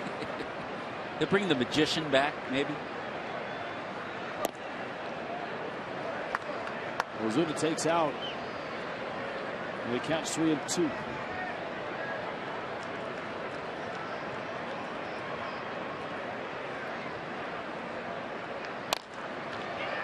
And another high fly ball. Martin is there and makes the catch. Saturday, Major League Baseball begins on Fox. Miguel Cabrera and the Tigers are on Fox Sports 1. And then Baseball Night in America on Fox. Mike Trout and the Angels take on the Braves. It's a Major League Baseball doubleheader. Begins Saturday 4 Eastern on Fox Sports 1 and continues at 7 Eastern on Fox.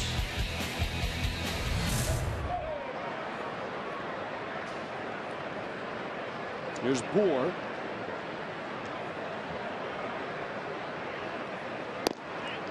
Justin Bour to me looks like an old school guy who doesn't wear the batting gloves. He kind of holds the hands down low. He's got that bottom hand over the knob of the bat. think one of the first guys that I can remember that used to have the bat that way, bottom hand over that knob, was Johnny Bench. And he had huge hands.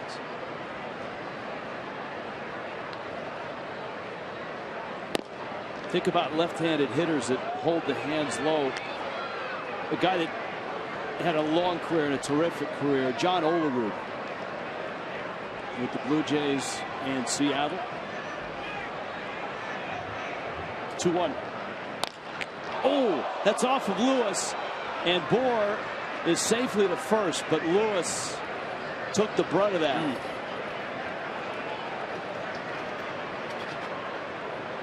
And you can hear it all the way up here. Well, with the follow through of Colby Lewis, he kind of has his back and everything toward the plate and really didn't have any time to react. It appeared he just turned. And wherever the ball got him, it got him flush because it was hit hard by Justin Bohr.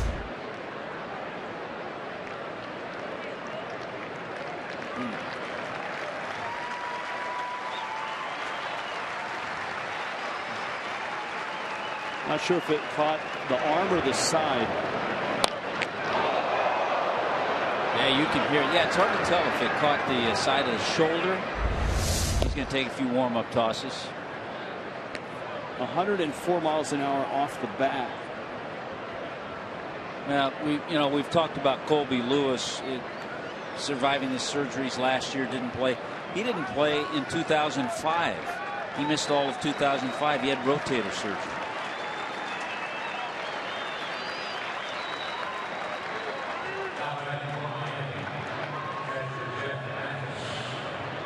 Here's Mathis now.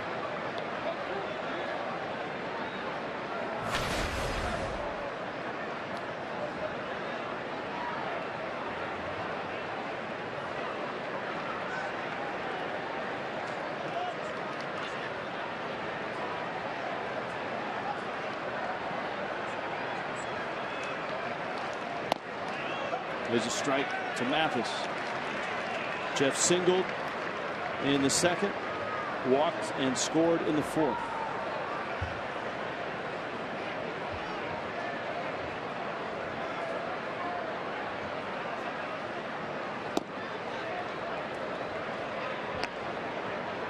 Ball and a strike. Sean Tollison up in the bullpen. The pitch count already over 100 for Colby Lewis.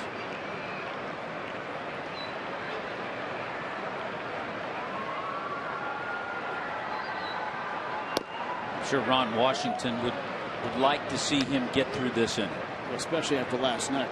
Yeah, with their staff giving up 17 runs to the Indians.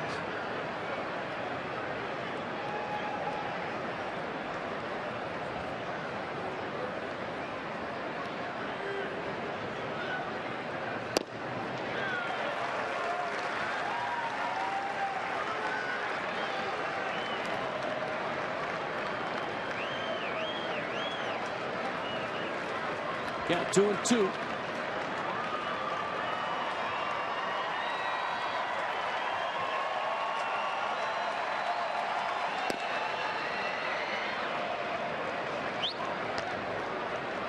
Now it's full, and now Justin Bohr will be scooting from first base.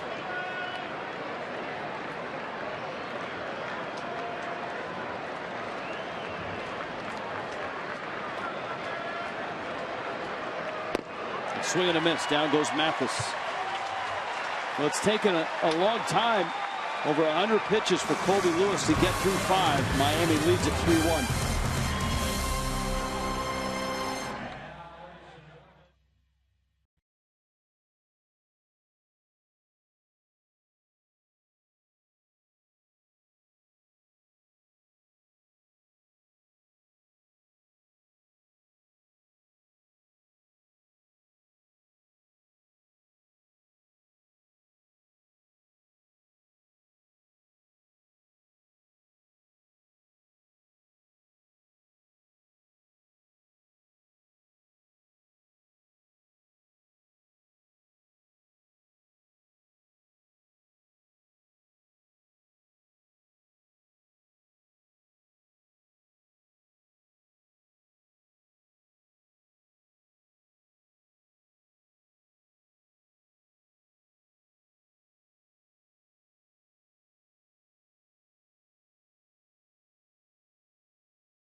His upcoming schedule brought to you by Lexus of Pembroke Pines.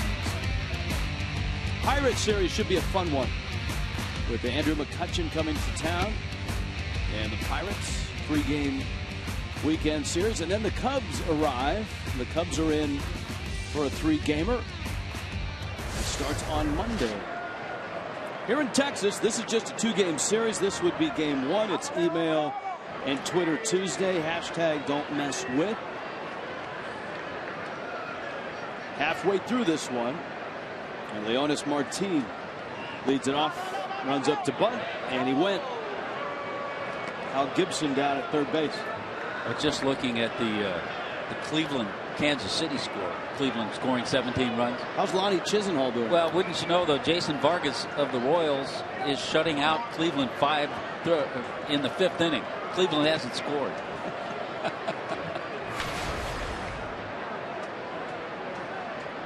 Scores 6-0 now, Kansas City. Kohler really has had a sharp breaking ball tonight, and that's shown up against the guys like Martin, Odor. And so many times when we talk about that breaking ball, we forget about how the fastball sets that up. And because he's had the command of the fastball, then everything falls into place.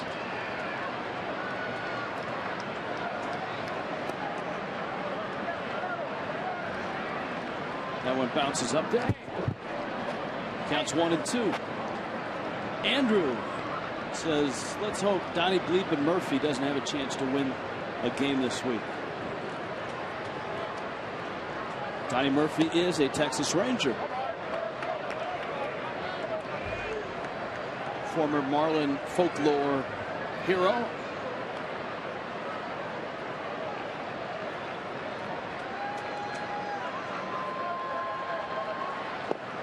There's that breaking ball again, and Kohler starts it out waist high, and it ends up right on the shoe tops. The new Marlin Flex Packs mean you can take advantage of season ticket prices with the flexibility of coming to the ballpark when you want with as many people as you want. 20 ticket vouchers starting at just $13 a game. Pick up your Flex Pack today, 1-877-MARLINS, or go to marlins.com.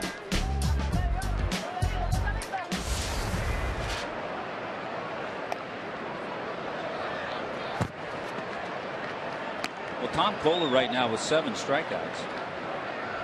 His season and career high is 8. So he's working really well. Odor takes a fastball up. Jurickson Profar out. Right shoulder injury. Probably the rest of the season. It opens the door probably early for a guy like Odor. We had an email wanting to know about Super 2 status. Gary with an email. When can Andrew Heaney be brought up in order to save an arbitration year from counting? I think that's kind of come and gone. It's never a hard and fast date, but this time of the year you're pretty safe in bringing up. The Pirates, as we noted earlier, have brought Polanco up, one of the top prospects. Cardinals have brought up a couple of their young players.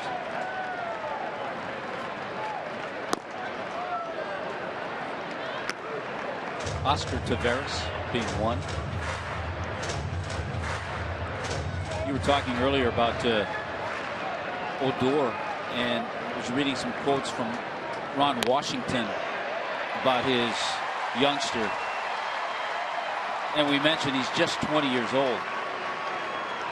He said he's one of those kids that has that it factor. And it shows up even at a young age.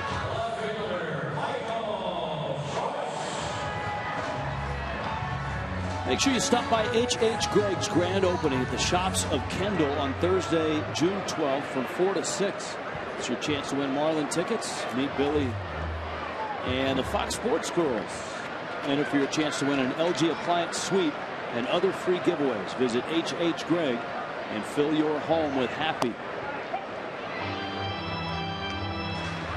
A strike to Michael Choice. Mansfield, Texas. And then the University of Texas, Arlington, the all-time home run leader.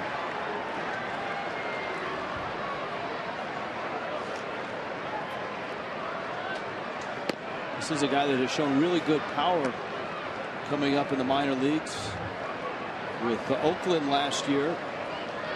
Got to the big leagues for just 9 games. Spent most of the season as a River Cat, Oakland's AAA affiliate in Sacramento. End of the bat, pops it into left center. Ozuna calls off Yelich, and there are 2 outs. Yeah, a few years ago for choice in Stockton in California, they get 30 home runs.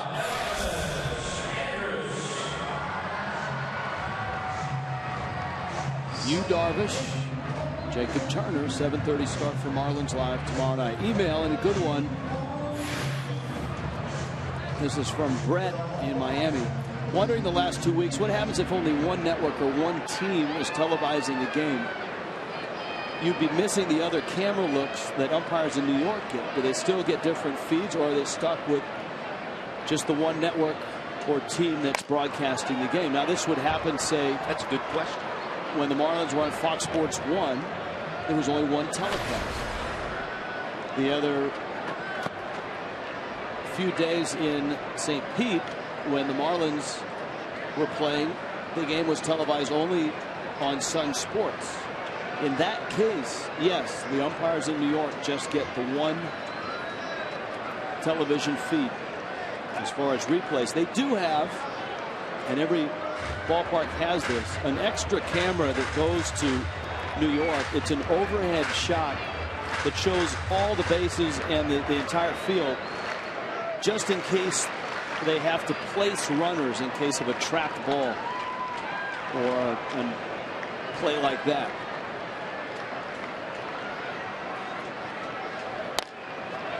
Another ground ball Ed Lucas's way. And Tom Kohler cruises through the bottom of the 5th. And Miami takes a 3-1 lead to the 6th.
In the 6th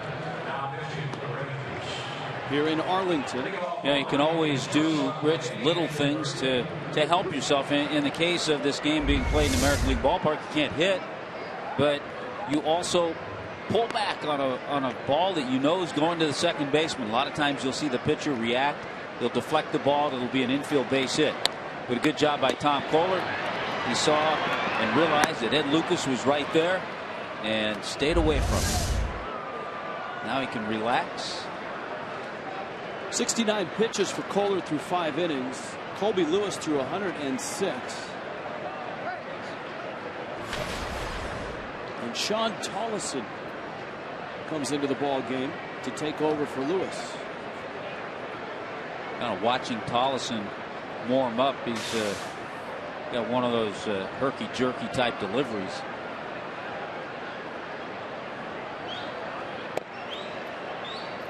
Echeverria, Yelich, and Lucas. Rangers bullpen an ERA of 4.46.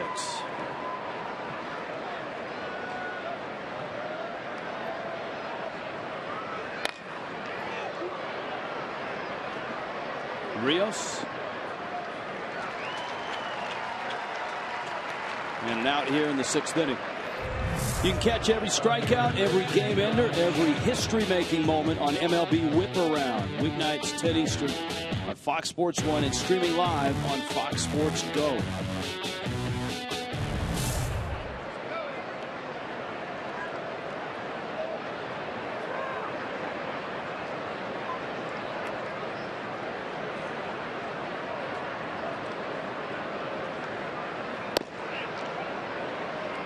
Yelich takes a strike. Yelich banged one off the base of the wall in straightaway center for a 2-run double. His 11th double of the season.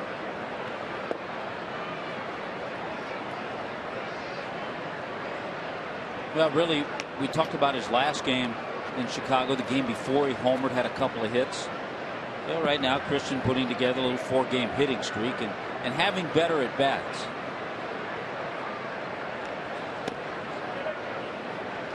Tollefson, a guy that the Rangers claimed off waivers from the Dodgers. He was born in Dallas, played at Baylor.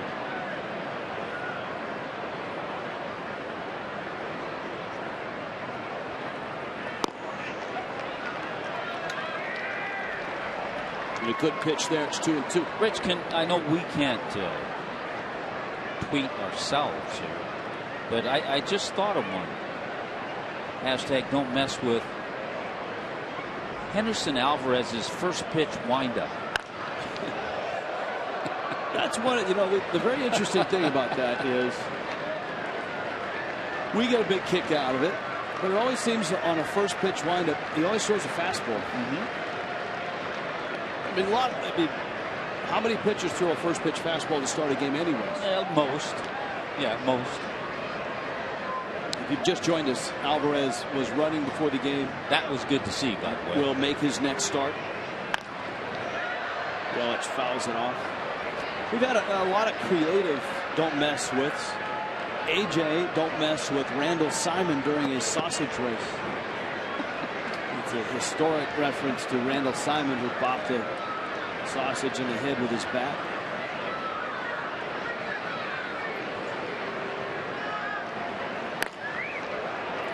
Into center field. That's a base hit. Yelich, big turn. He's going to go for it, and he is in there. Christian Yelich hustling, accelerating, beats the throw from Leonys Martin.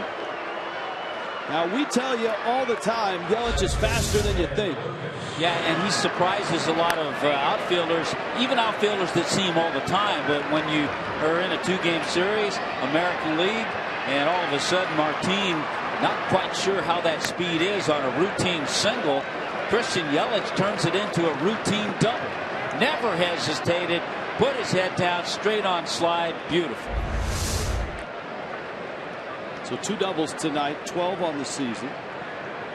And Chirinos is out to talk with Tollefson. More don't mess with. Don't mess with Tommy Hutton's buttons. That's from Gilberto in Pembroke Pines. Don't mess with Conine socks. Jasmine throws that one in. Conine socks, really? Very nice.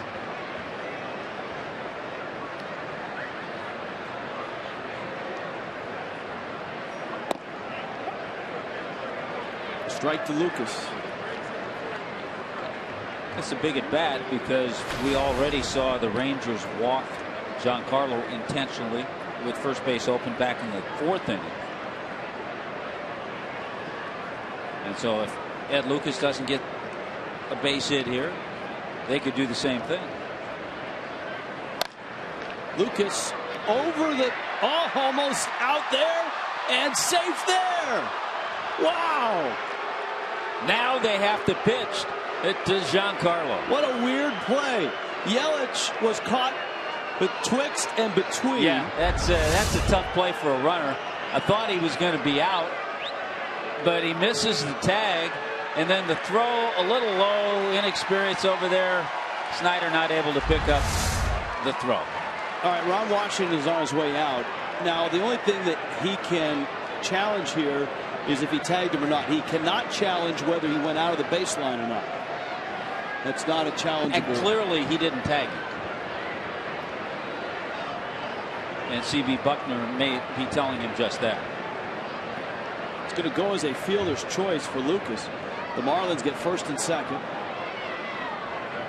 And that's important because with first base open, they could walk Stanton. But with runners at first and second, Giancarlo has a good chance to see some pitches to hit here. You could see what was going through Yelich's mind, though, as it came over the mound. He thought, you know, I can get to third, and then he thought, oh, maybe I can't. Yeah, because of where they were playing him. Yeah, he was in no man's land. Watch Yelich. Because the second baseman, Odor, is right there. He made a good effort, a good attempt, but a good job by Yelich to get away from the tag. And Lucas would have been safe even if Snyder had caught the ball at first. So here's Stanton, who was intentionally walked in the fourth after blasting a double off the wall and left that left his bat at 115 miles an hour.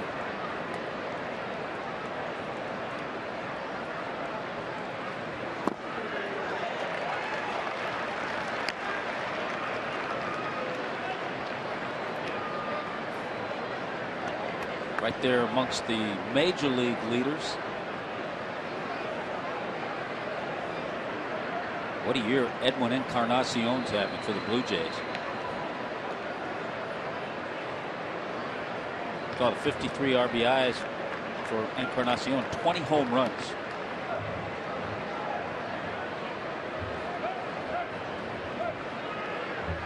Stanton trying to get settled before Tollison comes set.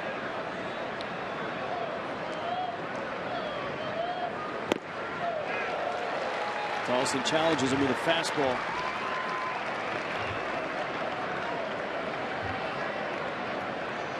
Checkers bringing you Fox Tracks. Marlins fan 27. Don't mess with the bucket at Turner Field.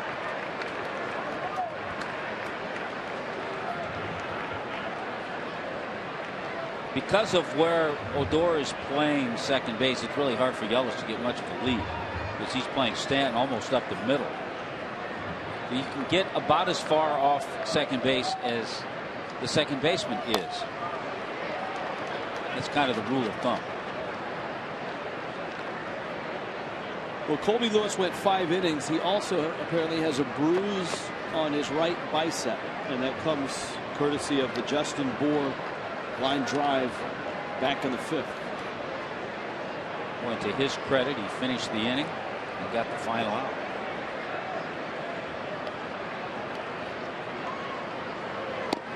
Pitch is out. It's 1-2. 16 doubles for Stanton, 17 homers.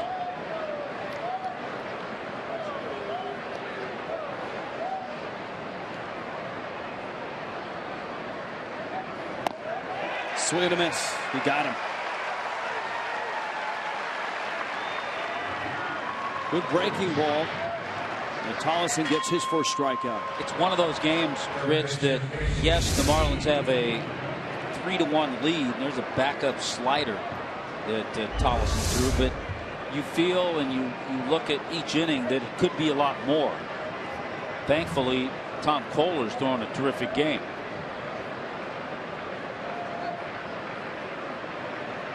But through the first 5 innings, the Marlins have stranded 8 runners.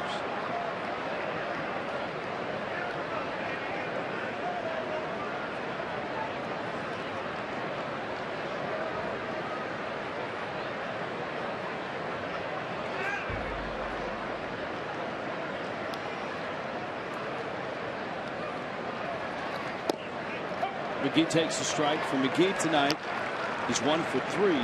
The odd part is he's 0 for 2 with runners in scoring position. Well, we've gotten kind of spoiled in Casey McGee's at bats in these situations.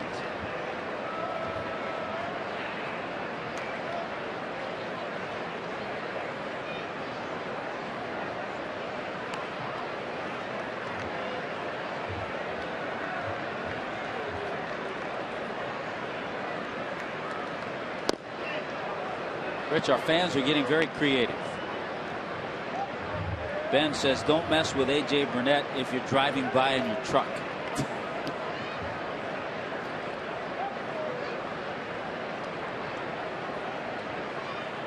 Yelich and Lucas. 1-1 to McGee.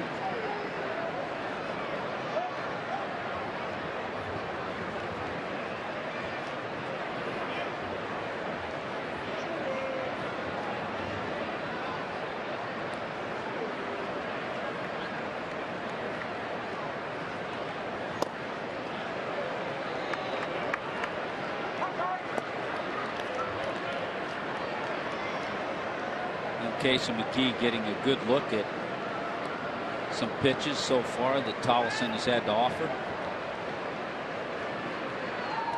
Not a lot of matchups in this series. Guys that have faced each other.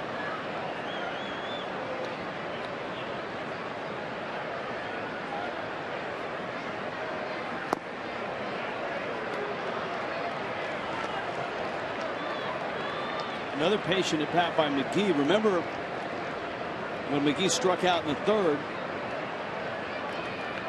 he ran the count to 3-1 and then ended up striking out on a breaking ball once the count got to 3-2. Tolleson's been all over the place in his pitches to Casey. Fastball.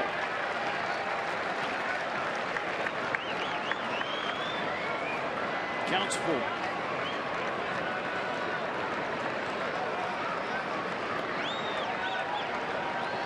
And that was the sequence in the third, and they got McGee to chase on the 3-2 breaking ball. Let's see if that's what Chirinos calls again. Runners on the move. Yelich from second, Lucas from first. Fastball. I think McGee was thinking breaking ball. Well, we've seen the fastball of Tolleson. It's in the 93-94 range. The other pitch he's used has been his slider.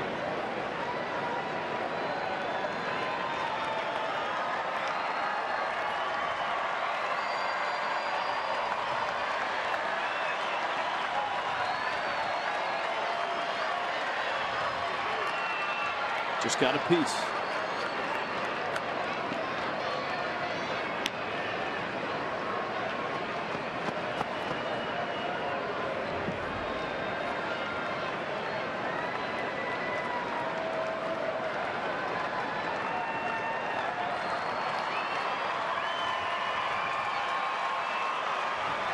Topping out at 94, and he's gone fastballs here once he arrived at 3-2.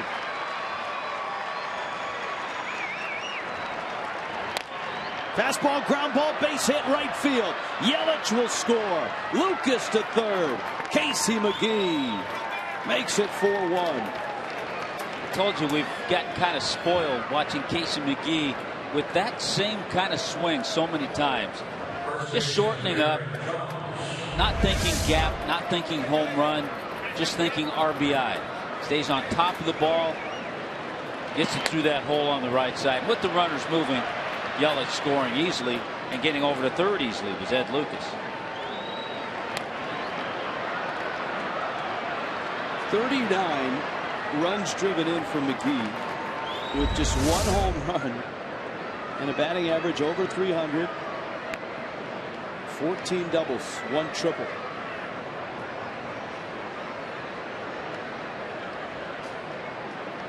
Now Jones.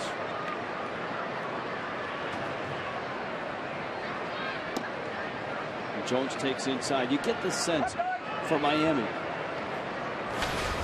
who's left 8 on base so far and has 2 on here. They're one swing away from really cracking it open. But in this ballpark, you need that swing. Mike Redmond talked about his days playing here with the Twins and how no lead ever felt safe here. Well, is what you talked about earlier. It's like going into a series at Coors Field. You try to minimize the walks. If you give up the long ball or a big extra base hit, make sure there aren't a lot of base runners. And no lead is safe.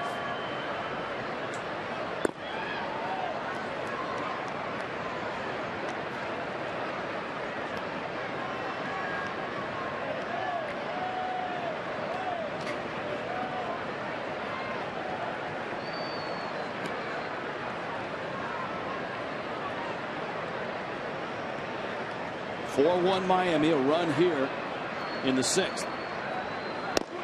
Jones takes a strike. This season, Globe Life Park, Major League rank, average high runs per game, very good.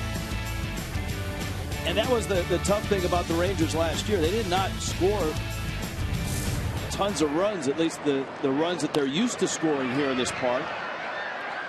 They had the fewest runs ever scored in a season at Rangers Park. Still, last year, the Rangers won 91 games, Tommy, and didn't get to the postseason. Well, they've had 4 straight years where they've won 90 or more games.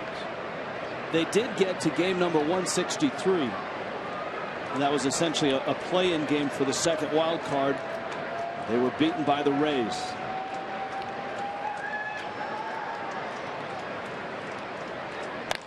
Jones, a hot smash on a hop, and playing there as Andrus steps on the bag, inning over. McGee drives in a run. Miami stretches its lead 4-1 in Arlington tonight.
Deep in the heart here in Arlington, Marlins and Rangers. This would be spotlight. Look at that spotlight, Tommy, right there. Well, I'm looking at the moon that's almost a full moon, not quite. As you can see, 82 degrees and clear skies for Marlins and Rangers. Game 1 of 2. These two teams will play 4 times. 2-game series here, and then later in August, the Rangers come to Marlins Park for 2. Tom Kohler plunks the first man he faces, Shin-Soo Choo, who gets hit a lot. In fact, he has led the National League in getting hit by pitches 3 of the last 4 years. He was with, obviously, Cincinnati last year. Excuse me, he was with Cincinnati last year. So it goes American League and National League. He was with Cleveland and then Cincinnati last year. Well, no way for him to get out of the way of that one. Well, Tom Kohler has walked one and hit a batter, and each time it's been Shin-Soo Choo. How badly did I mangle that stat? I knew where you were going with it, though. Thanks. Liner, left field. Beltre. Base hit. And you hate to open the door for the Rangers by hitting Choo and then allowing Beltre to step in. And we talked about how hot he's been. For Adrian Beltre, that's career hit. He's closing in on 2,500 hits, by the way. That's career hit number 2,488. And as hot as Beltre has been, the guy behind him is just as hot. Alex Rios. Last 20 games, he's hitting over 420. 1 for 2 tonight. Alex Rios has 14 doubles and 8 triples already. 8 triples on June 10th. Would you say this is a pretty good ballpark for triples? I mean, he hasn't hit all of them here, but yeah, his home ballpark, a nice one. A lot of gaps.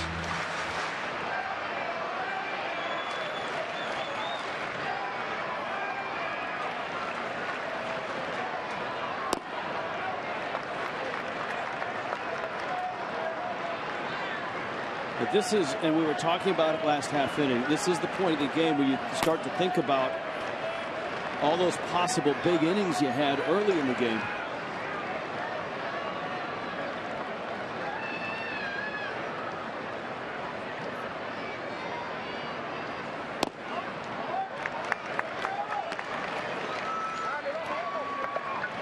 That's where Tom Kohler has to get back into that groove, using that fastball, the slider, the curveball.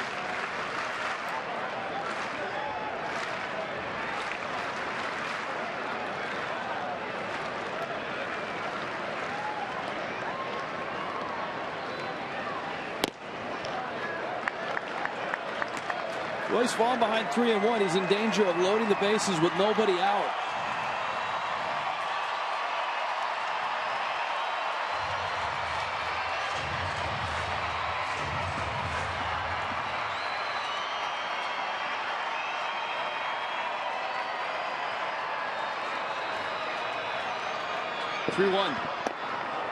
Lost him. So Kohler walks Rios. Bags are loaded. He hit Choo. Beltre singled. Snyder, Chirinos, and Martin are due up.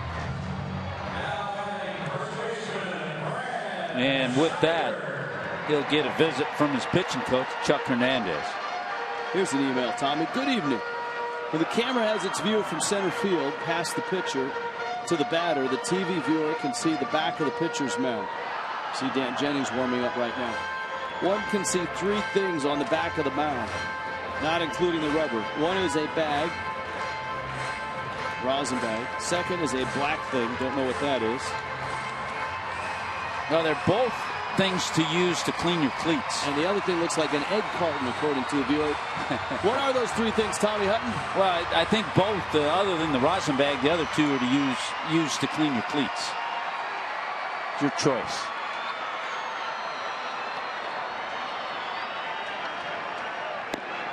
An email from Roger. That pitch from Kohler is out. Brad Snyder just called up. Cups of coffee in the big leagues with the Cubs in 10 and 11. Called up in an emergency to play first here. He's 1 for 2. Bags loaded. And Kohler's all over the place right now. If you've just joined us with halftime with the Spurs and the Heat, Miami has a 4-1 lead deep in the heart. However, Tom Kohler has hit a big bump in the road here. Bags loaded. Nobody out. And Snyder had a rip. We talked about Brad Snyder. All those years, 12 years as a minor leaguer, you mentioned the bits and pieces with the Cubs. Just 6 career major league hits coming into this game tonight. He singled in the 2nd inning. Marlins infield back for 2. Gladly give up a run for that. And Kohler has gone 3-1 here.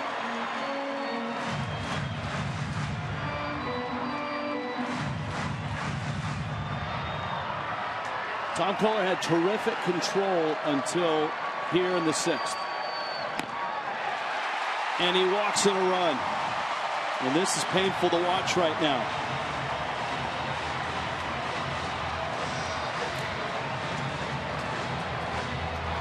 Mike Redmond, I don't know that he wants to watch it anymore. Chuck Hernandez calling down to the bullpen. Robinson Chirinos, a sacrifice fly, and is struck out. It is amazing. It's something you see, and Tom Kohler certainly isn't the only pitcher that goes through periods like this, but you always say, how can a major league pitcher just lose it in 1 inning? But it happens. The key is to try to put it back together. To right, Stanton has to go back. That'll score a run. Makes the catch.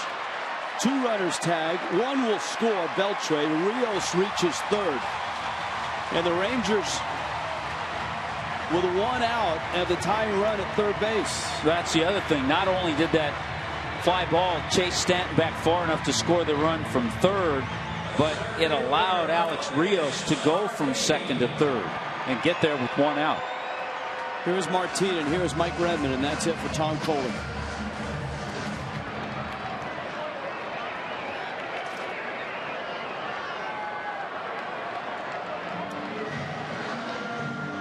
Kohler has struck out Martin twice. But Redmond asked for the ball, and Kohler is on his way out. 4-3, Miami hanging on to a 1-run lead. And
we're up to about face. Miami looks comfortably on top 4-1.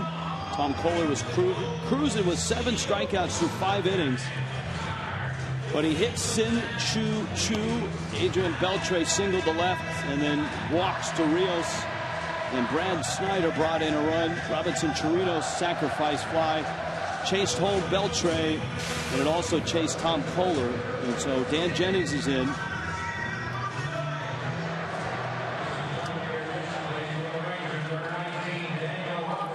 Well, and Ron Washington's going to go to his bench, and it's going to be Daniel Robertson pinch hitting. So he's going to pinch hit for Martin.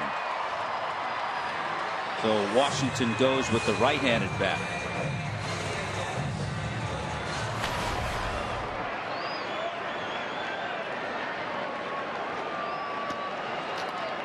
So here is Robertson, the 28-year-old out of Oregon State. At the corners, middle infield, looks for 2. Ball pops out of Mathis's glove, but not far enough for Snyder to advance. It's ball 1.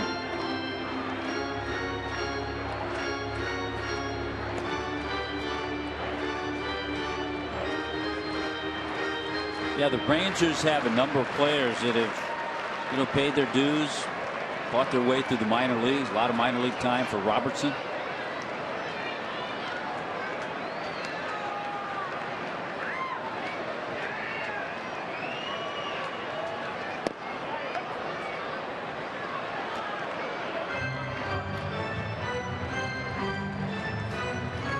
Brian Morris is up, and for Robertson, Tommy, at his size, he's really had to hit his way to the big leagues.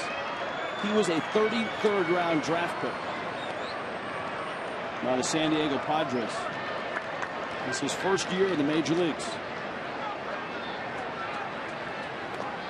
Tries to bunt and he fouls it. But a career 300 hitter in the minor leagues. Was he about 5'8"?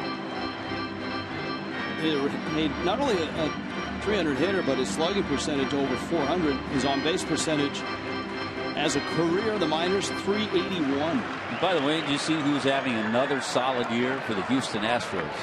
Jose Altuve.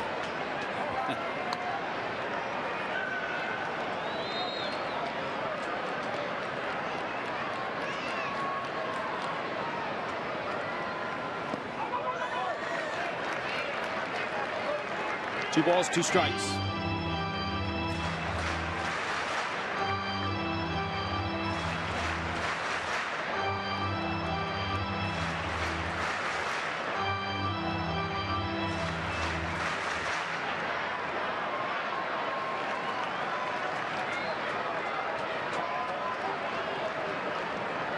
Robertson waits. Jennings 2-2. Got him! Backdoor. Caught the plate.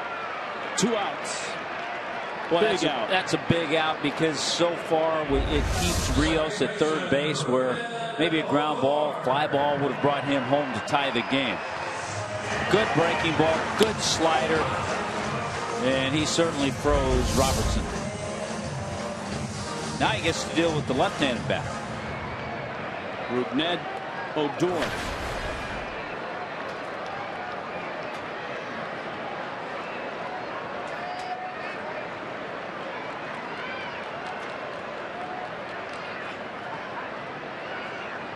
Odor 1 for 2. Mathis again had that one pop out of the glove. Counts 1-0.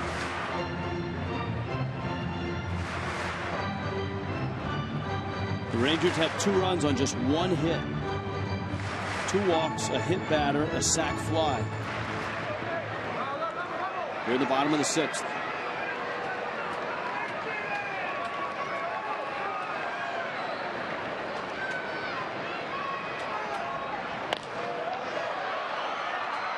And for Tom Kohler, who was really rolling into the 6th inning. He obviously hopeful that Jennings can get to the dugout and keep the 1-run lead.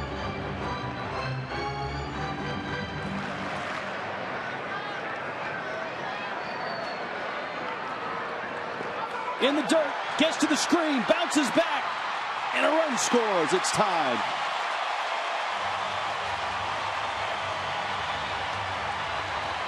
Rio scores. And a messy inning. Now with 3 runs for the Rangers.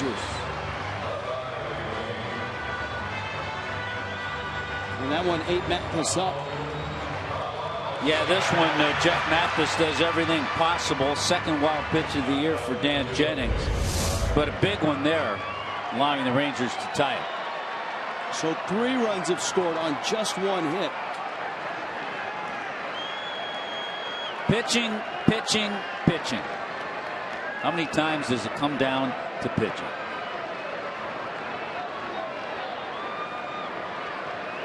But on the other hand, you mentioned 10 men have been left on base offensively by the Marlins. Fastball, swing and a miss. And it's 2-2.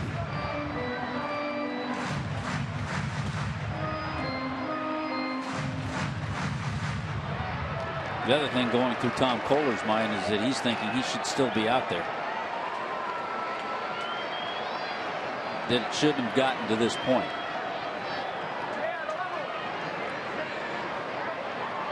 Getting some encouragement there from Brett Butler.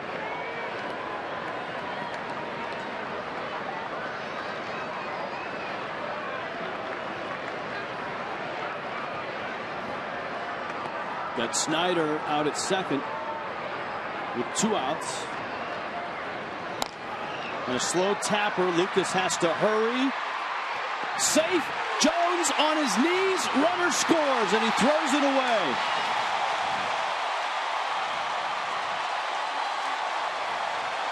And Miami has done absolutely nothing right here in the 6th.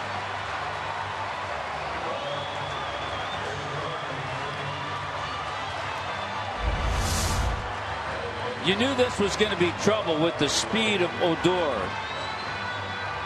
And for Jones, who was looking at the umpire to see what the call was, he was pretty much oblivious to Snyder. Yeah, I think you can't worry about the out or safe call.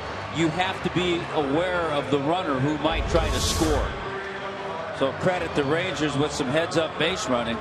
Now Mike Redmond's coming out to first, and he may challenge the out call at first. Now, if he can get this reversed, it takes a run off the board. But he got out there and looked in, and the signal obviously just came from the Marlins dugout that he was safe. He looked plenty safe from the replay we saw. Yep. Ball has to be in the back of the glove.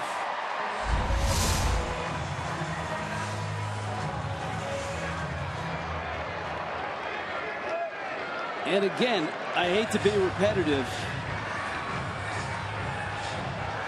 Texas has 1 hit this inning, and they've scored 4 runs.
Actually an infield single, a Rugnet Odor, and so there are 2 hits in the inning, but the rest is a real mess. A couple of walks, a hit batter, a throwing error, Another pitching change. Brian Morris comes in.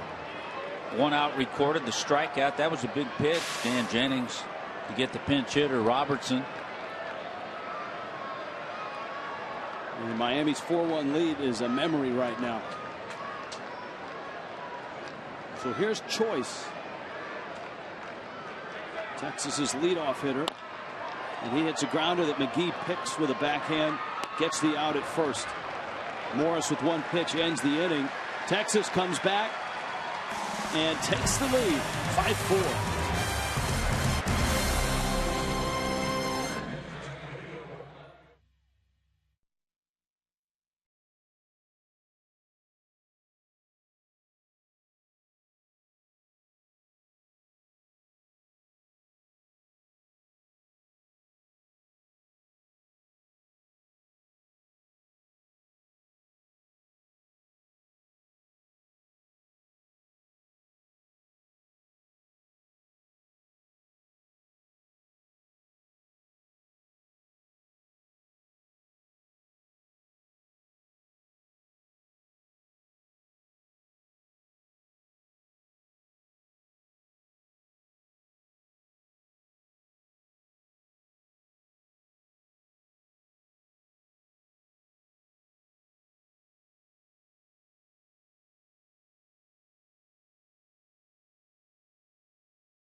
In the bottom of the sixth, now it's the battle of the bullpens in both Miami and Texas. Toyota trend for the Rangers on June 10th in the American League West, back through the years. A dramatic difference here at 31 and 33. It's a Ranger team that went 3 consecutive years to the postseason, was eliminated in a play-in game essentially last year, game 163 for the second wild card spot. The Rays beat them.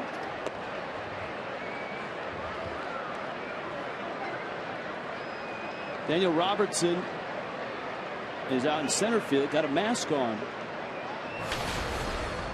And Jason Frazier out of the bullpen. He comes in with good numbers, a 1.64 ERA.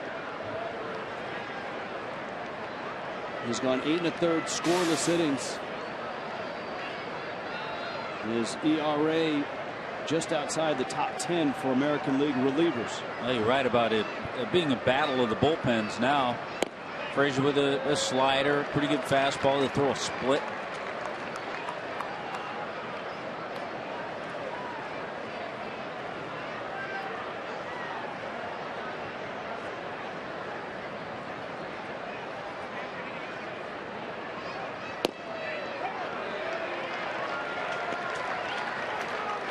He doesn't mess around. He's coming in and gotten 2 quick strikes on Ozuna.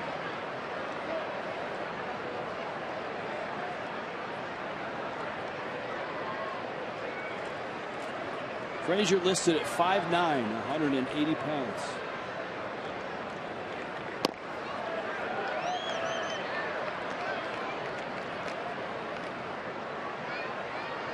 Marlins have left 10 through 6 innings.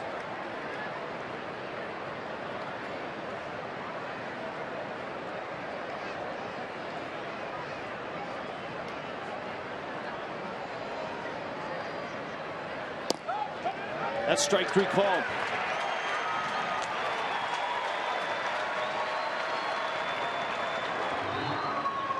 This weekend, the Marlins and the Pirates have a 3-game series, and on Saturday, it's a Saturday spectacular. At 4:10, all-you-can-eat seats for just $27. Unlimited KMB Frank's peanuts, popcorn, nachos, Pepsi soft drinks, and Aquafina water. After the game, live concert on the West Plaza. Go to Marlins.com for tickets. Hey, Jason Frazier's had a nice career, 36-year-old. Mostly with the Toronto Blue Jays over the years, but he's been a guy working out of bullpens, 50, 60 appearances every year.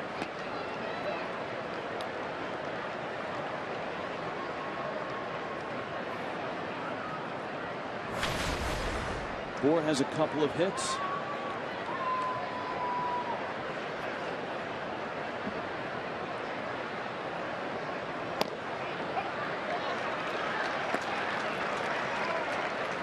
Yeah, both hits line drives too. The line drive single into right field, and then the line drive off the pitcher Colby Lewis.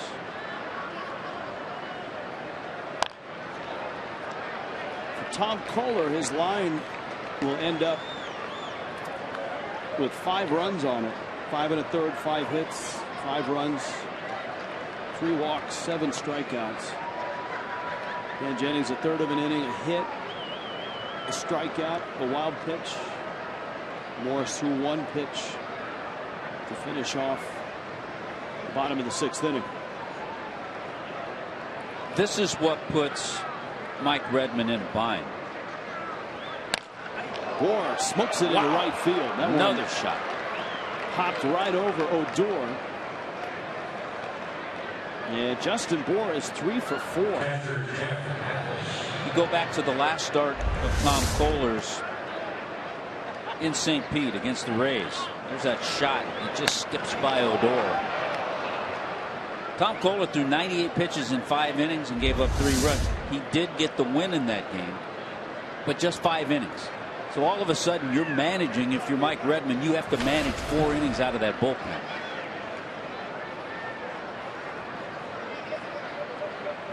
The one wrinkle here in this ball game is that you don't have to manage your bullpen through pinch hitters or double switches. It's an American League game. You're essentially managing on autopilot, as some managers that have managed in both leagues would say. And you hear some managers say that the pitching changes almost make themselves, because you can do it whenever you want without worrying about when a guy is due up. By worrying about when a guy's due up, you might have to think about a double switch, but you don't have to worry about that here.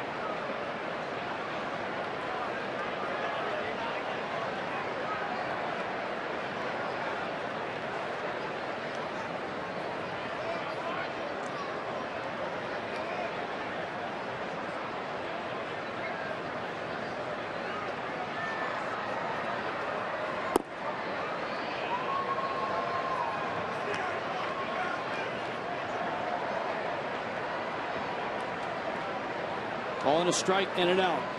Miami down a run here in the 7th.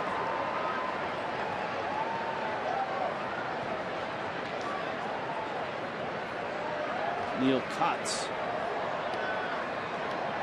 Texas's bullpen.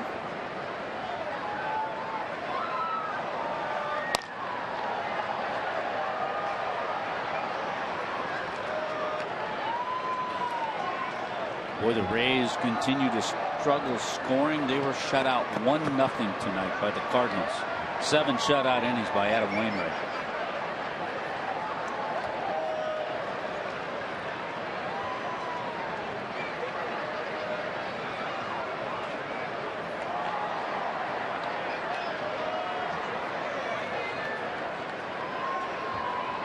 Echeverria on deck.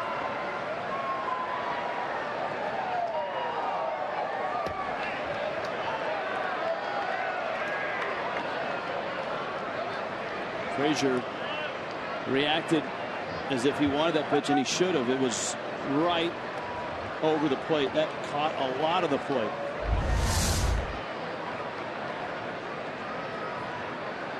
I think his catcher didn't help him much, but still.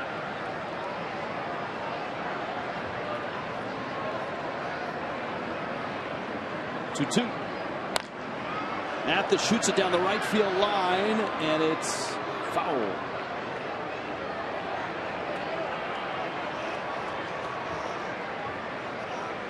Tweets and emails tonight. Here's how to get a hold of us.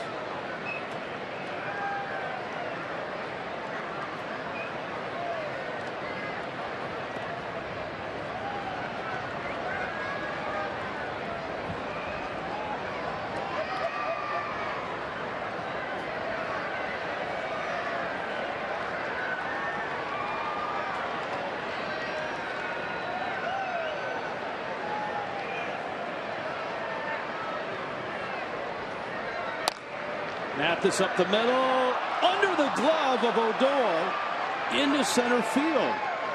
Boy, he was thinking about that 4-6-3 double play. I think he was going to pick it and scoop it right out of the glove, and he never made the grab.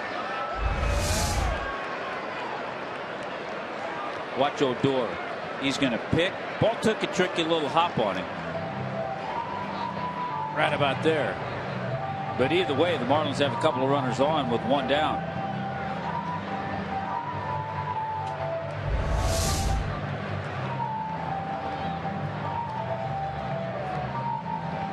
Tough error.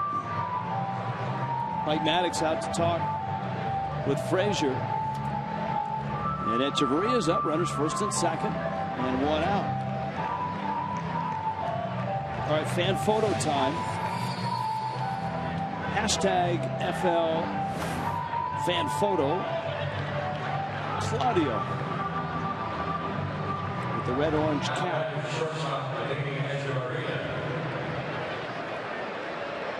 Here's Echeverria. Well, that's an error on Odor, but remember the call that Frazier didn't get, the breaking ball that looked like it had struck Mathis out. So Miami gets a break. Let's see if they can take advantage of it. Certainly the Rangers took advantage of their breaks in the bottom of the sixth. The walks, the wild pitch, throwing error, hit batter. And the Marlins have had opportunities to take advantage, and they haven't so far with all the runners they've left on base.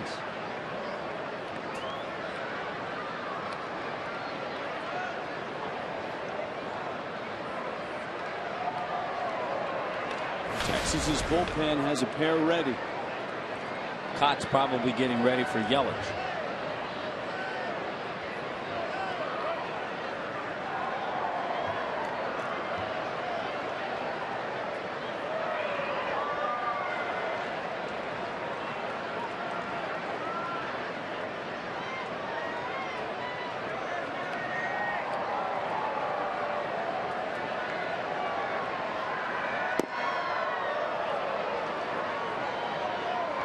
Frazier now is 2-0. Echeverria 0 for 3. Yelich has a pair of doubles and had a 2-run double in the fourth.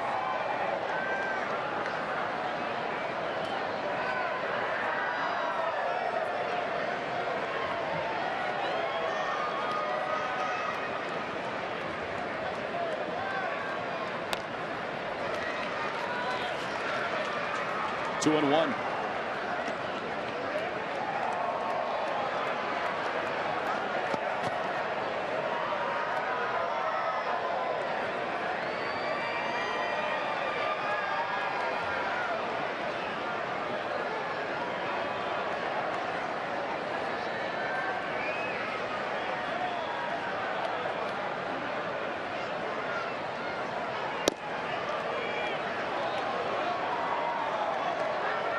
Three and one. Well, you know, Echeverria is in a pretty good situation here to get a fastball. Bohr at second, Mathis at first in a one-run game in the top of the seventh. Frazier to center, going back. Robertson at the track, makes the catch. Both runners tag. Mathis is going to get to second, and Bohr arrives at third. And we'll see if the Rangers bring in a lefty to face Yelich. Well, I tell you, that ball really carried, because when Echeverria first hit it, I thought it was just going to be a medium fly ball. Got under it a little bit, but it took the center fielder Robertson all the way to the track. Ron Washington is out of the dugout on his way out to the mound. Of course, Yelich better against lefties this year. 53 at bats. He's hitting .302 against righties, .234. I think he'll get the lefty Neil Kotz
With 2 outs in the 7th. Marlins haven't been here for a while. Our AT&T U-verse takes us back the last time the Fish were here.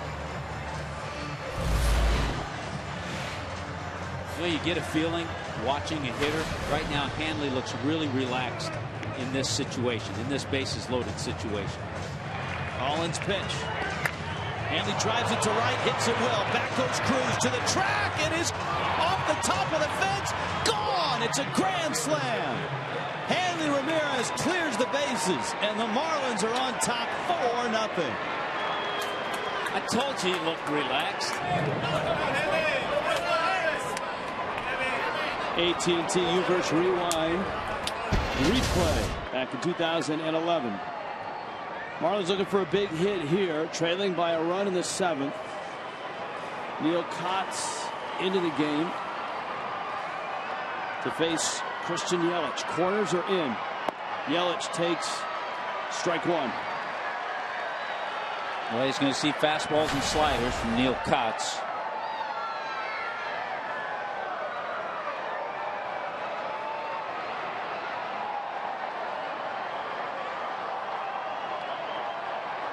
Bourne at 3rd, and thus the importance of Chirinos blocking the pitch. Mathis at 2nd. On a night where the Marlins have left 10 already and trail it 5-4.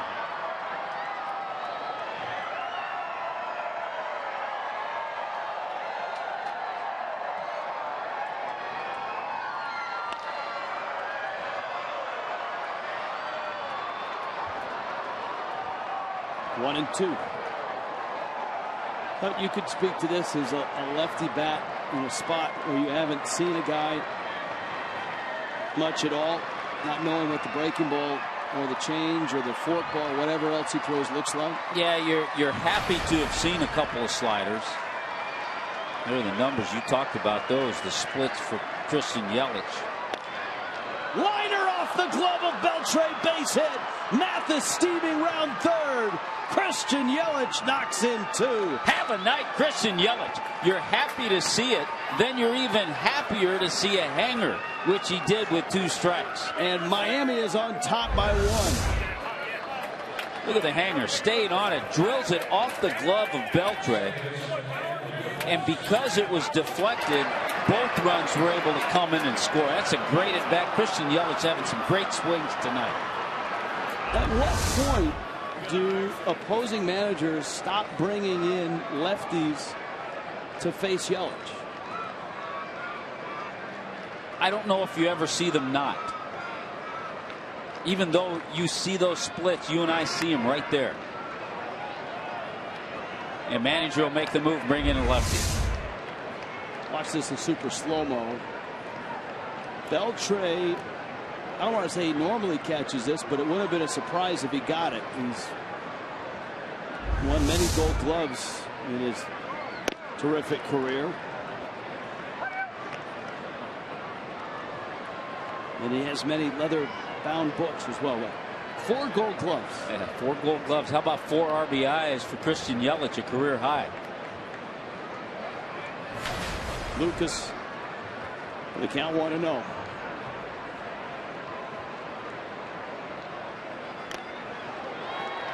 And this game looks like, smells like, feels like everything Mike Redmond said about this ballpark. No lead safe, game's never over.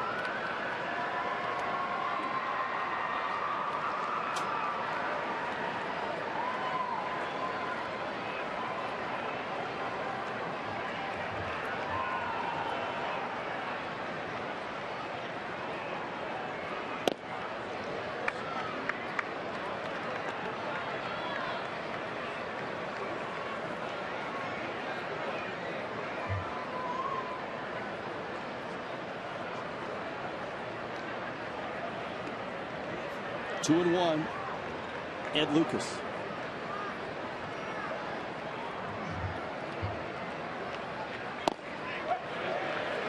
And a strike. Earl Campbell, and I believe that is Jim Bowie, Texas legends. Every once in a while, those guys will walk in front of the booth and they kind of block our view. So I'm kind of glad they've found a seat there. They were blocking our view moments ago. Yelich chased back. Christian Yelich has had quite a night. 3 hits, 4 RBIs, 2 doubles. Miami has rallied here in the 7th. That was Earl Campbell. That was Earl Campbell walking by.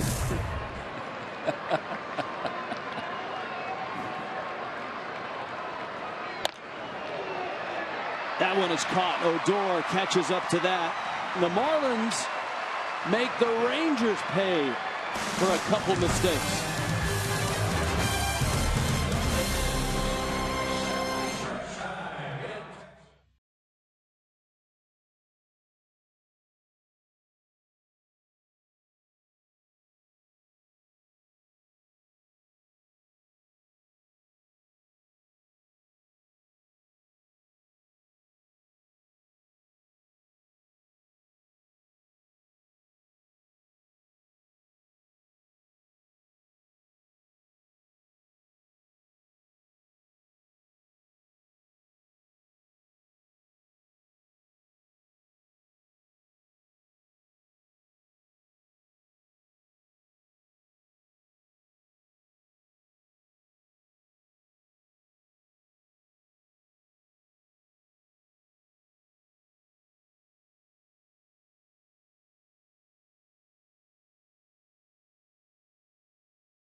.5 lead over the Rangers. It's never too late to download the MLB.com at the ballpark mobile app.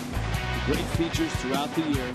Check in through the app to earn free tickets. Download the free MLB.com at the ballpark app today.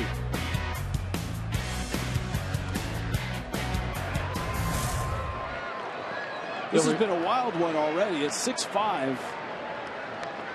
Back and forth they go. Bottom of the 7th. The other thing we were talking about, Rich, with the designated hitter and how you can use your pitchers. You have Brian Morris, who came in and on one pitch got an out last inning. Then the Marlins started to put something together. Well, if you're Mike Redmond, you don't have to worry about pinch hitting for the pitcher and getting a guy out of there who looks like he's throwing the ball pretty well. And the Marlins buzzed right through that 9 spot during that inning. So he would have had to use a pinch hitter and then go to the bullpen once again. Andrus, Chu, Beltre.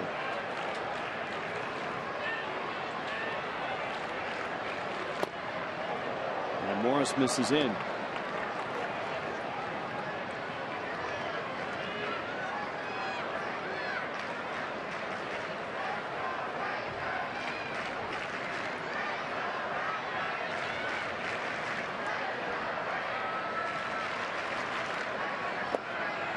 One is down low.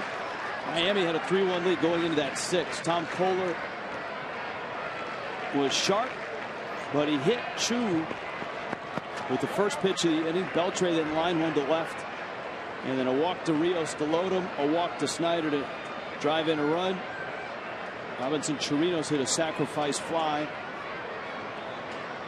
That brought in another run. Dan Jennings in, got a good strikeout. And he struck out Robertson, but a wild pitch tied the game. And then a slow roller to second with Brad Snyder at second. with 2 outs. Ed Lucas threw to Garrett Jones. Odor was safe. He just beat the throw. Jones lost his balance, went to his knees, and then turned to the umpire to watch the call while Snyder came racing home. Jones threw the ball away for an error at home plate. And just like that, the Marlins seemingly had lost not only the lead, but the momentum in the ball game. So to get it back and take the lead is enormous. Yeah, they got the lead. Now they can continue that momentum with some good pitching. And so far, Brian Morris has done that. He's done that in his 4 previous outings since he's come over to the Marlins. He's given up just 2 hits. Opposing batters hitting 154, and he's throwing the ball well tonight. You like his demeanor out there. Here is Chu, who's mired in a slump. Breaking ball for a strike. Chu tonight is 0 for 1. He's walked, been hit, has flied out. He's 0 for his last 15. 1 for 25 on the homestand.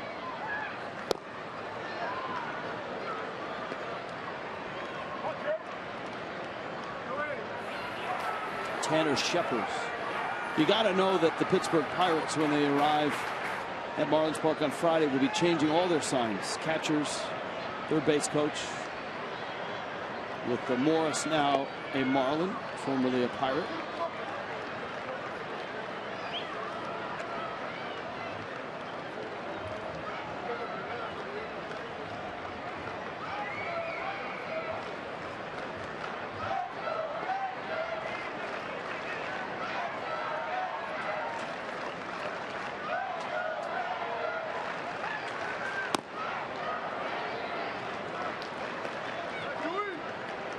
Two balls, 2 strikes.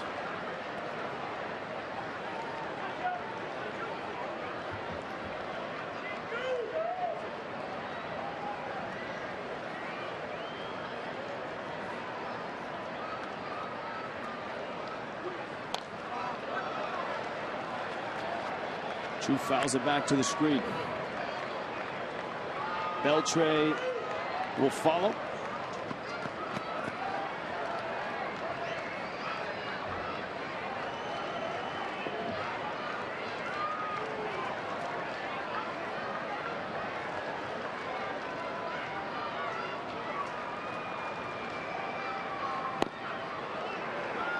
Morris misses. There's that hard slider, kind of backed up on him. Full count, 3-2.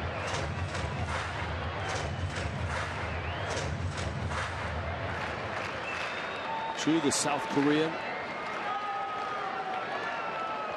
7 years with Cleveland. Last year, a great year with the Reds. And he went around, and Morris strikes him out. Brian Morris has retired all 3 that he's faced. He's punched out Andrus and Chu to open this inning. Well, the big out in the 6th inning on 1 pitch, he got choice to hit a ground ball to 3rd. So a couple of big strikeouts to some tough hitters, and he's got to deal with another one in Beltre now. Adrian Beltre, 7 years with the Dodgers, 5 years with Seattle. I love the way he tips the helmet, cocks it down, and you could barely see those eyes peeking out from under it. Big swing and a pop-up up near Earl Campbell. You know, in Beltre's 3 years, this, as I mentioned, his 4th year with Texas. In his 3 years with Texas, he's averaged 33 home runs and 100 RBIs. It's the kind of productive player he's been. Not to mention great defense at 3rd base.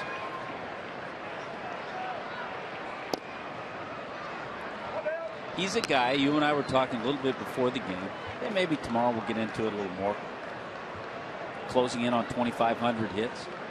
You have to start thinking Hall of Fame. I'm not saying he's a Hall of Famer, but you have to start putting in the conversation, putting him in the conversations. Beltre swings and misses.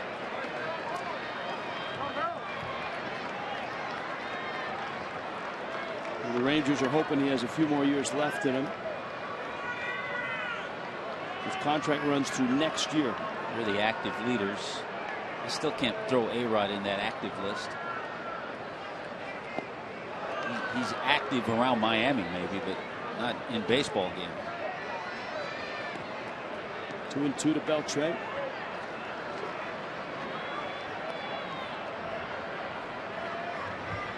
Marlins bullpen, as far as strikeouts per 9 innings, right up there.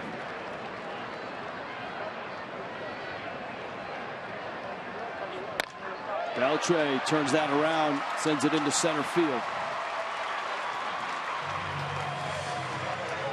2-out single. Now Rios.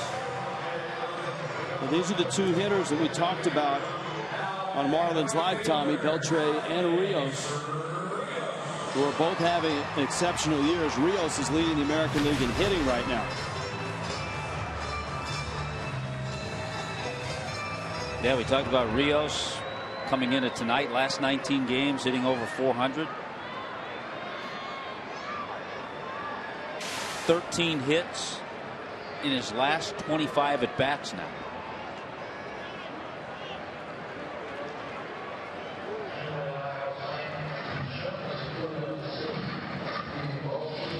To me, Rich, the more Brian Morris goes out there and has success, the more he moves up that chain in the bullpen, as far as, or in this case, down later in games, as far as what inning Mike Redmond decides to use him. Mike Dunn in Miami's pen.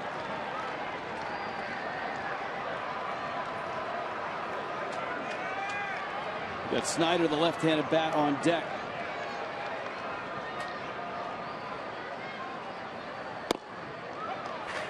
And a strike. Rios, an interesting career. This is a guy that, as you see, Snyder started his career with Toronto, had a nice run there, ended up with the White Sox.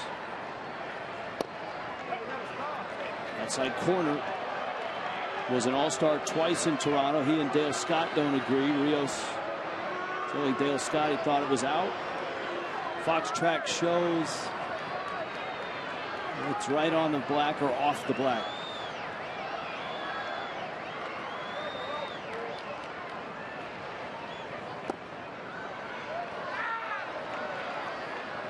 Been a battle for Jeff Mathis back there. Been a good battle. He did a nice job there to keep that ball in front of him. Didn't want to let Beltre get into scoring position. I think Rios is in the last year of a contract too. A contract he signed with the White Sox or Toronto. No, it's all the way back, to Toronto. Wow. 7 years. That was back with Toronto. It took him through his White Sox days, and then in here to Texas.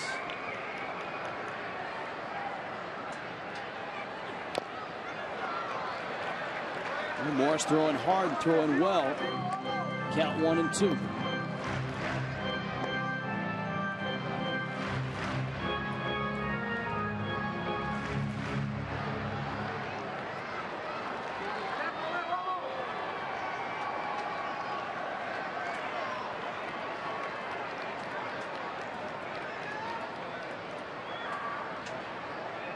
Another 1-2. Breaking ball, ground ball. Echeverria picks it, throws it, got him. And a terrific job by Brian Morris out of the bullpen. An inning and a third. It's scoreless and a 1-run game. Stanton's coming up.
Up 6-5. Let's check in with Allison Williams. Hey, Dub. Hey guys, it is an email, Twitter Tuesday, #tonight don't mess with. But that means we are also looking on the Instagram accounts and Twitter pages of several of the teams, including tonight's opponent, the Rangers. They had an interesting tweet from earlier with a very interesting promotion. Watch the game on the video board, enjoy fireworks, and sleep in the outfield on July 3rd. Yes, here at Globe Life Park to celebrate the 4th of July, you could bring your sleeping bags and sleep inside the ballpark. So it's sort of like an overnight here at the ballpark. A lot of teams have done that where they put movies, baseball movies, up on the kind of a camp out. Get your sleeping bag out.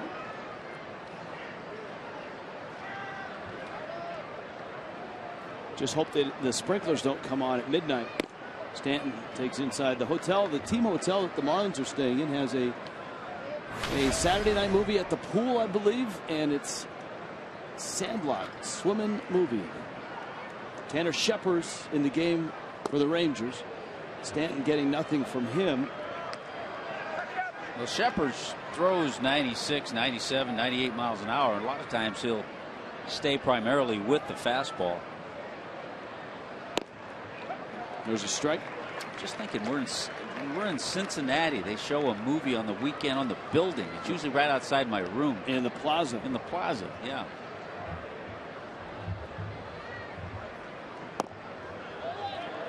Stanton walks. And here comes Hits McGee. Casey's 2 for 4 with an RBI single. Well, we said it in the 6th inning, Tom. It was going to be a battle of the bullpen. And so far, Miami is up a run.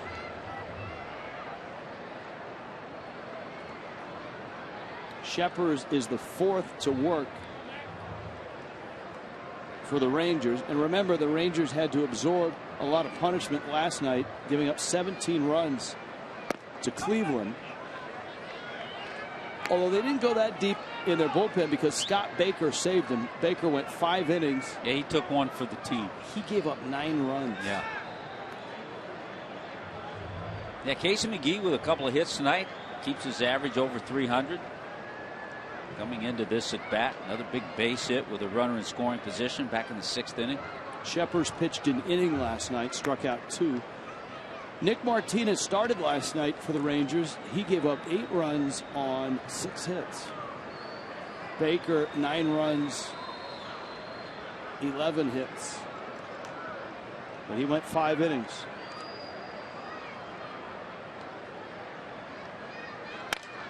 Hits McGee in the left field. A base hit and a broken bat. Stanton's not stopping. On his way to 3rd. He gets there.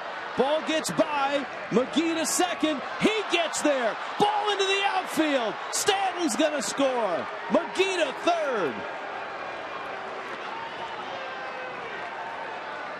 Yikes. Talk about throwing it around the yard. The Rangers taking a page out of a little field that's just on the other side of the ballpark. It's a Little League diamond. And this was out of that. But a little blue base hit.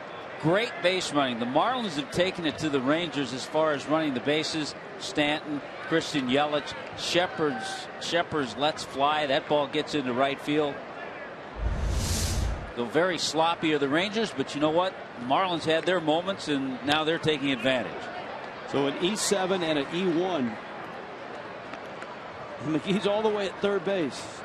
What was I saying that the movie playing on Saturday was The Sandlot? Sandlot. Well, both teams have had moments like that in this ball game. 7-5 Miami and a big run at 3rd with nobody out here in the 8th. Garrett Jones is up. Jones sprays one down the line, crossing up the shift, driving in McGee on his way to 2nd with a double. 8-5 Miami. This is where when you shift and you have a pitcher who's throwing 98 miles an hour, sometimes it backfires. And I don't think that was intentional on the part of Garrett Jones. Just a little bit late on that fastball. 16th double of the year. And he was able to sneak it past Beltre, who was way off the line in a little bit of a shift.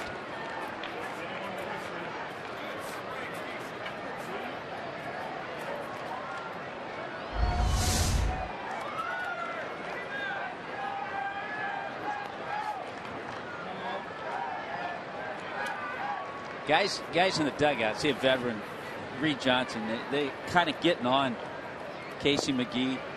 You know, guys will say stuff like, how can a grown man hit a ball like that? Well, McGee's got 3. He's got a great attitude. He's got 3 hits tonight.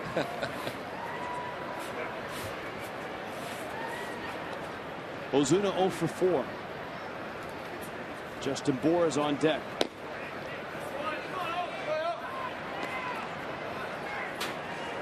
There have been a number of times, and I'm sure it's not as many as I think, but so many times when Stanton walks, it just sets up the whole inning, and so many times he comes around to score.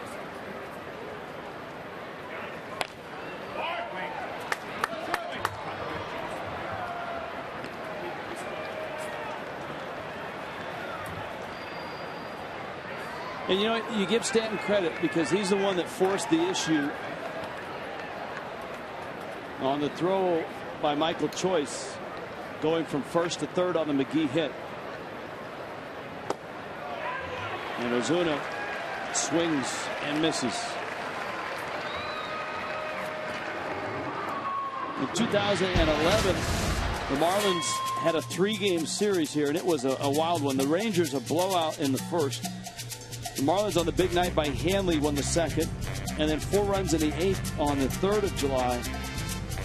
And I'm sure, I don't remember, but I'm sure we flew to St. Louis after that because we always seem to be in St. Louis around the 4th of July. We are this year. I'm telling you. I think we went Oakland, Texas, St. Louis, or something like that. Now here's Bour, who really has taken advantage of an opportunity to get his feet wet in the big leagues.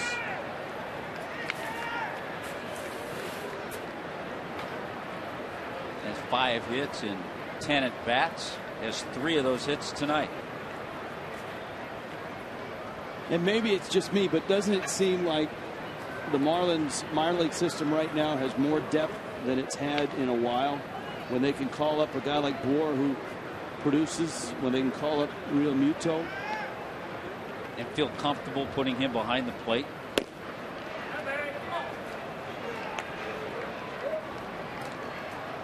I tell you, Jake Marisnick is hot and playing quite well. Would you say he was player of the month? Marlins organization player of the month for the month of May.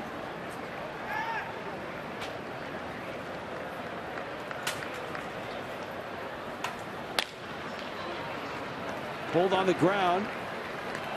Odor gets the out. Jones ends up at third. And here comes Mathis. It's a 3-run lead, but that run at third would be awful nice to get in this ballpark if you're the Marlins.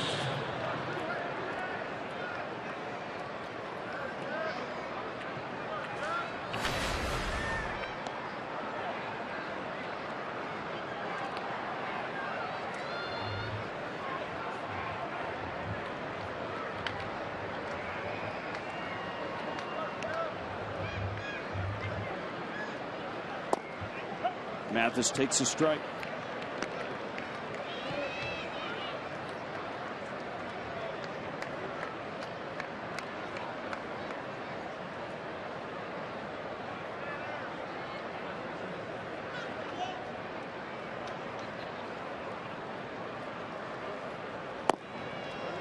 One pitch is out.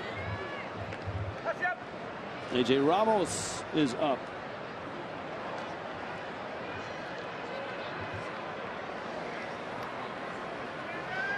So the game plan for Mike Redmond would be Ramos 8th inning. If it stays a save situation, Steve Cishek 9th. I know we've gotten away from the emails and the tweets with all the madness that we've seen on the field, but we'll get back to them in a moment and we can catch our breath.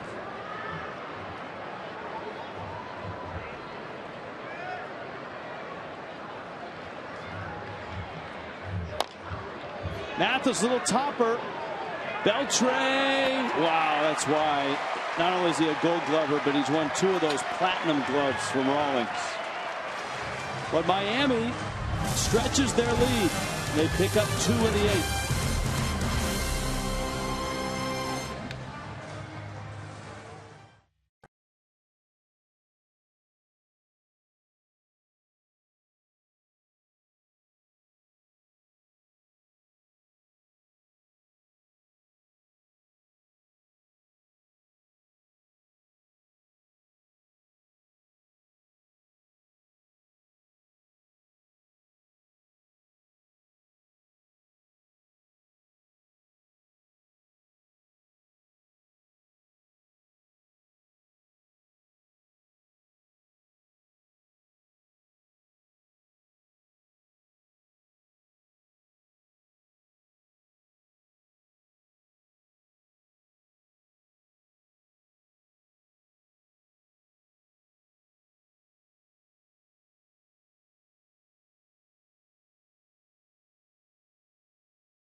A.J. Ramos out to pitch the 8th, pitching in his home state for the first time in his big league career. Here is our Geico quote. It's amazing. You know, I've been to a couple of Ranger games when I was young, so I grew up watching the Rangers and came to a couple of games. So just being here, being able to play in front of all my family and friends it's amazing. And I'm really excited because my grandma, who hasn't seen me play since college, because she takes care of her dad, which is 107 years old. So we finally talked her to come out, and so we're excited that she's going to be here, and it's the first time that she's seen me pitch professionally in person. So I'm excited for that, and just all my family that came. It's just an amazing feeling, and you know, I'm just excited right now. Olga and the family in attendance. Olga able to come. Her father, AJ's great-grandfather, 107 years old, back home in Lubbock, but the family made the 5-hour drive over here to watch him pitch in person. And they're not alone. AJ also has 80-plus people, friends, family, former teammates from Lubbock that also came over to watch him pitch here against the Rangers, guys. Thank you, Allison. That's quite a story. I hope at 107, I guess it would be great. Grandfather is watching on television. Well, and you also hope that AJ is able to channel the excitement and all the fact that so many friends and family are here and pitch the way he can. Well, after Brian Morris with an inning and a third of scoreless relief, it's Ramos getting Brad Snyder, Robinson Chirinos, David Robertson. And a strike 3 called. Ramos backdoor gets Snyder. It's always good to see AJ come out and get that first hitter and throw pitches like that. When he struggles, he'll usually struggle with that first hitter he faces. Made some beautiful pitches, and he's able to channel things. And I was able to say it better, too.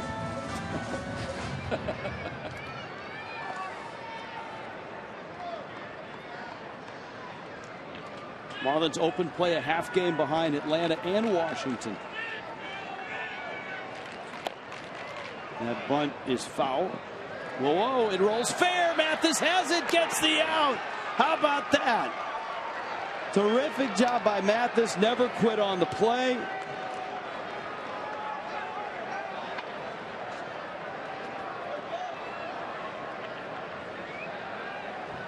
AJ's friends and family up there. Well, watch this. We've seen this over the years happen a few times. See, Mathis sees the spin of the ball. He's right on top of it. So he has his eye right on that ball. He sees it spinning, and he goes, you know what? This has a chance to come back fair. You would think with Chirinos, who is also a catcher, he would have anticipated the same thing that Mathis anticipated, Tommy. They both had the same view of the play. Yeah, he wasn't eyeballing the spin as well as the veteran Jeff Mathis.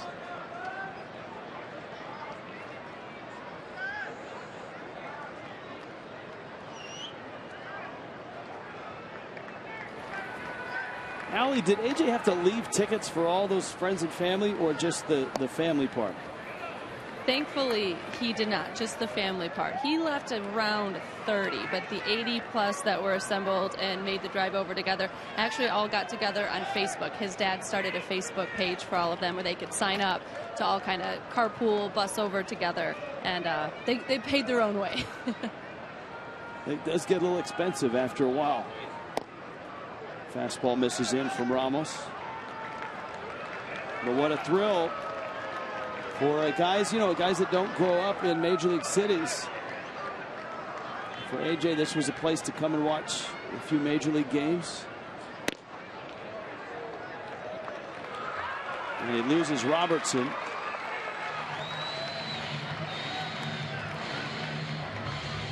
And the number 9 hitter, Rognet Odor, now for Texas. Well, the Braves have a 5-run lead, 13-8 game in Denver, so there's a lot of scoring going on at Coors Field tonight. The game's in the 7th inning. Nationals are tied 0-0 in San Francisco, 5th inning. Bumgarner and Pfister.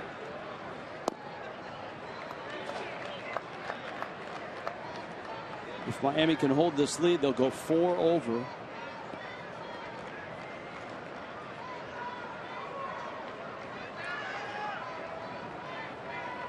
Odor has a couple hits, including that little roller that was such a pivotal play in the 6th.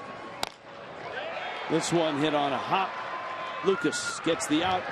AJ Ramos follows up Brian Morris and Dan Jennings. And right now, Miami's bullpen holding the lead, and AJ's section likes it. Vamos.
Part, with the way the ball has been thrown around with some of the plays on both sides tonight, we're just going with a simplified game summary from Globe Life Park here in Arlington. Big night for Christian Yelich. 3 hits. He has a career high 4 RBIs. Marlins 4 for 18 runners in scoring position. Another guy who continues to hit in those situations, Casey McGee, a 3-hit night. So he's done a good job. Base running's been there. And the bullpen so far has done a nice job keeping it the way it is. Brian Morris, AJ Ramos.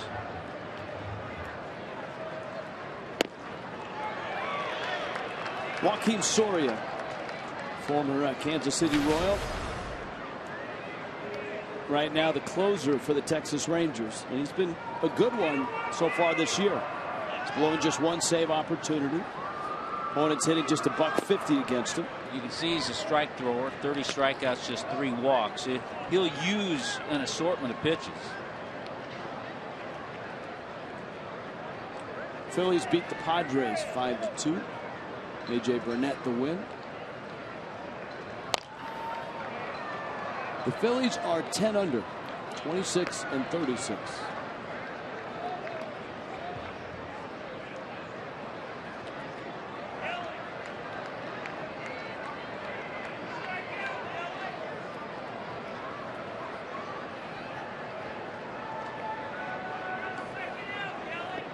Etch takes outside. The Cubs came into play with the exact same record, and the Cubs beat the Pirates 7-3.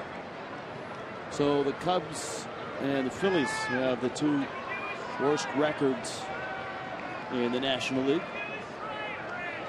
Cishek in Miami's bullpen. Etch sends a pop-up out towards Andrus. And out here in the ninth. Marlins Live post game brought to you by Checkers is right around the bend. Now we gave the simplified game summary. Craig Minervini and Preston Wilson will break down every throw, every hit, every key moment. Well, they've been in preparation for the last 2-3 hours, taking notes. Anthony Rizzo, by the way, in that ball game, homered and had 2 doubles and drove in 3 runs. Wow. So he has stayed hot. You can see Rizzo and the Cubs follow the Pirates into Marlins Park next week. Big night for Yelich. 4 RBIs, 2 doubles. And he waits on a breaking ball and pounds it into center field. Robertson saw Yelich stretch a ball just like that into a double, and he gets to the gap and gets it in quickly. Well, how about a 4-hit night for Christian Yelich, who just looks terrific up there. Staying back on a breaking ball, not rolling over, taking it right back up the middle.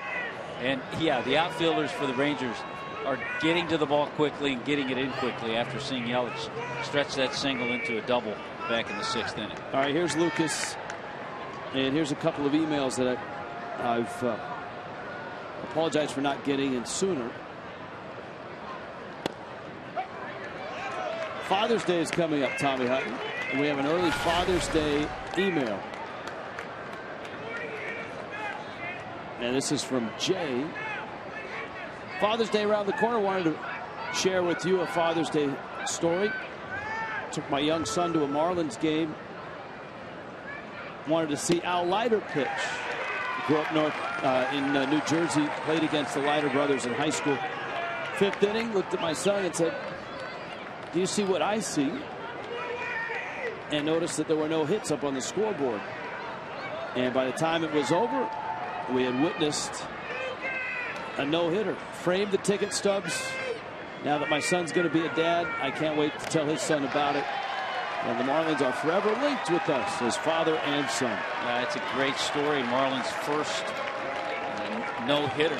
Al Leiter threw that in 1996. All right, question for you guys. When you're on the road, do you bring your own cameras and technicians, or do you use those of the home team? That's Lou from Boca.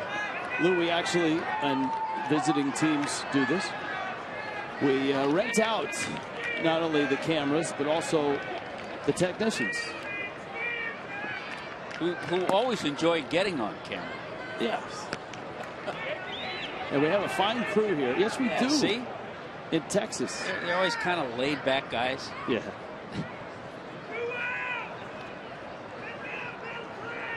We do have to put down a sizable security deposit, though, for the rental technicians. Fastball up to Stanton. Finally, Brett from Lamar, Missouri. With the incident last week in a Reds game in which a ball went to the press box and busted a writer's laptop, have you guys ever had a close call with a baseball in the booth and lost anything to a foul ball? 2-0 pitch coming to Stanton. Oh, that one hit Dale Scott in the head. Jim Wolf last night hitting the mask. Had to leave the ball game.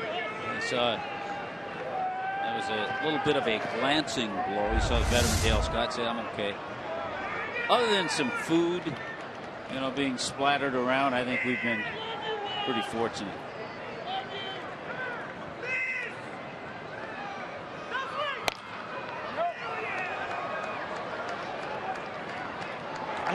I can't remember ever losing anything. I've caught a few balls. Well, we're safe at home. We've not gotten anything at Marlins Park.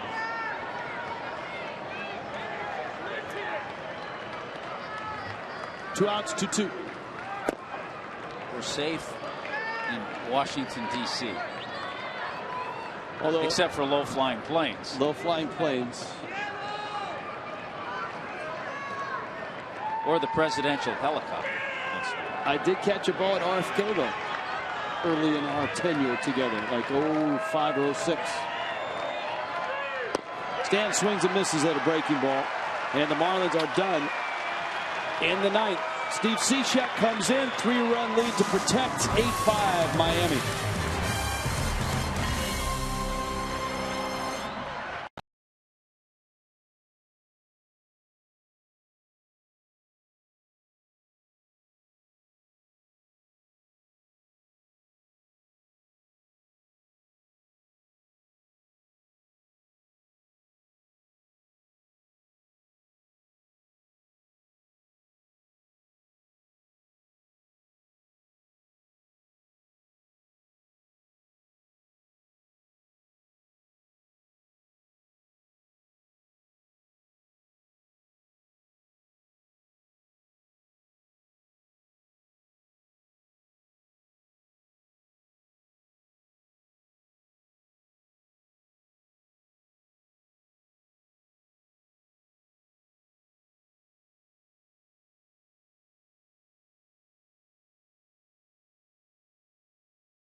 Cishek in to close the game for the Marlins. I talked to him before the game. He said this is one of his favorite ballparks, and he certainly has some fond memories of pitching here against the Rangers. You go back to 2011, this is where he picked up his first ever big league game. Jack McKeon made the move to bring him into the game at kind of an odd time. He went out there, gave up the home run to Josh Hamilton, and Jack McKeon came out and absolutely lit into Cishek. He dropped a few curse words, basically told him, do not be throwing any more sliders, and he did it, and he cruised from then out. Cishek said he thinks he threw about 2 sliders after that. It was all fastballs just to keep McKeon happy. He said he was so mad, though, with what McKeon came out and said to him. He was seeing red. Looking back, though, now that he's had a little bit more experience, he can see how McKeon was trying to push his buttons, get him angry, get out and go out there and really fire the ball. Picked up his first big league win and had a laugh as he recalled the conversation on the mound with his then manager. Guys, a little tough love from Jack McKeon. Yeah, Allison, he said, Cishek said that was maybe not necessarily a turning point in his career, but a really big teaching point in his career. That's a good way to put it, a teaching point. Cishek into the ballgame. It's a 3-run lead in the bottom of the ninth. In the top of the order, Michael Choice, Elvis Andrus, Shin-Soo Choo. And a strike from Cishek. Cishek, if you've been with us either for Marlins Live or during the game, you know that Cishek, Mike Dunn, Chris Hatcher were over at Six Flags on the off day. Cishek saying he's an adrenaline junkie. He rode just about every ride and roller coaster they had. I don't think they had a Leo coaster over there, but if they had it, he might have jumped on it. Well, I tell you what, most closers would be adrenaline junkies. I think the Leo coaster is now at Six Flags in Busch Gardens in Tampa. Bottom 9 here.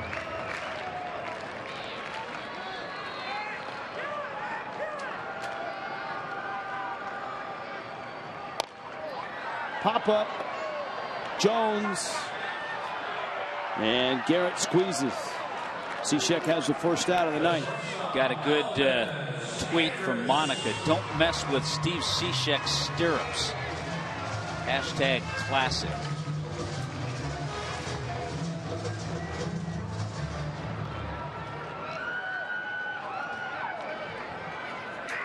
Mitchell wants to know what's the paper in Cishek's back pocket.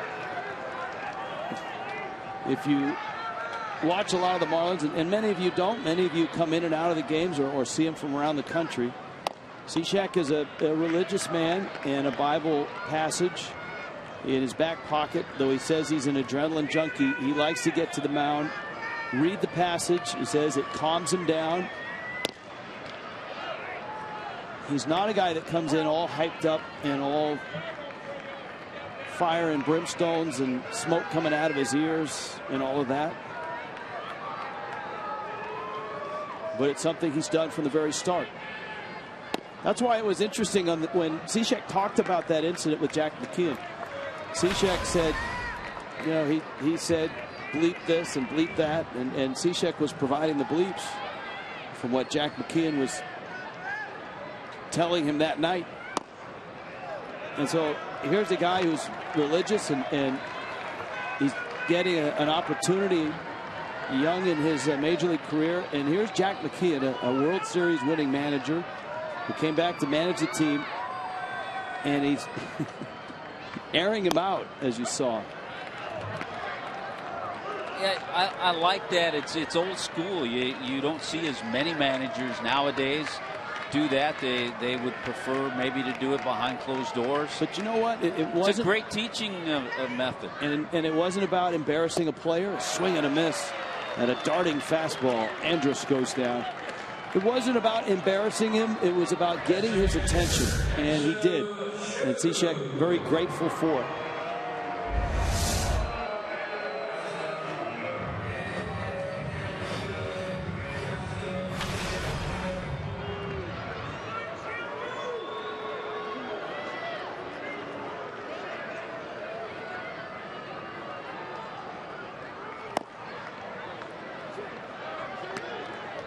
Now Chu.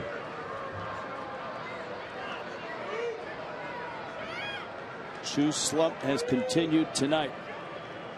1 for 26 on this homestand, and he looks lost at the plate right now. He sure does. You know, we can look back at last year when he was with Cincinnati. He got some big hits and did some damage against the Marlins. But you're right, he looks lost.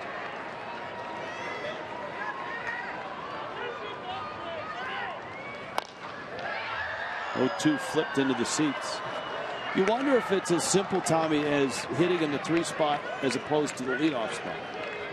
You know, you would think not, but if it's in your head that you don't like to hit in the number 3 spot, then it could affect you. Cishek ready. 0-2 pitch. And that one that'll get his attention. Buzzes the tower.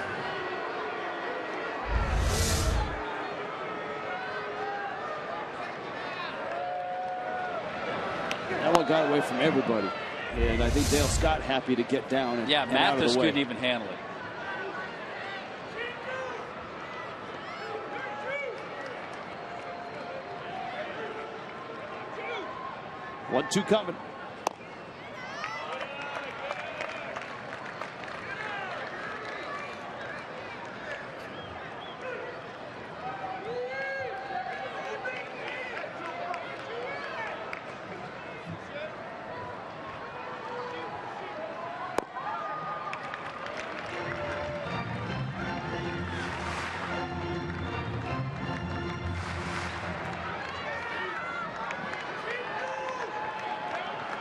Count full now.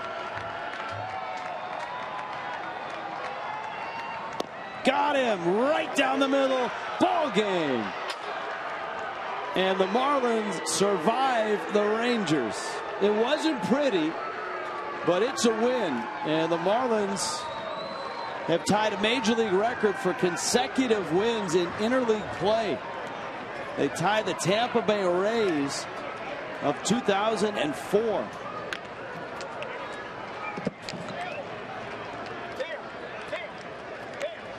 No home runs were hit for the home run challenge, and it benefits prostate cancer research. Over 15,000 has already been raised. You can donate and join in by going to homerunchallenge.org. Marlins win it 8-5 here in Texas.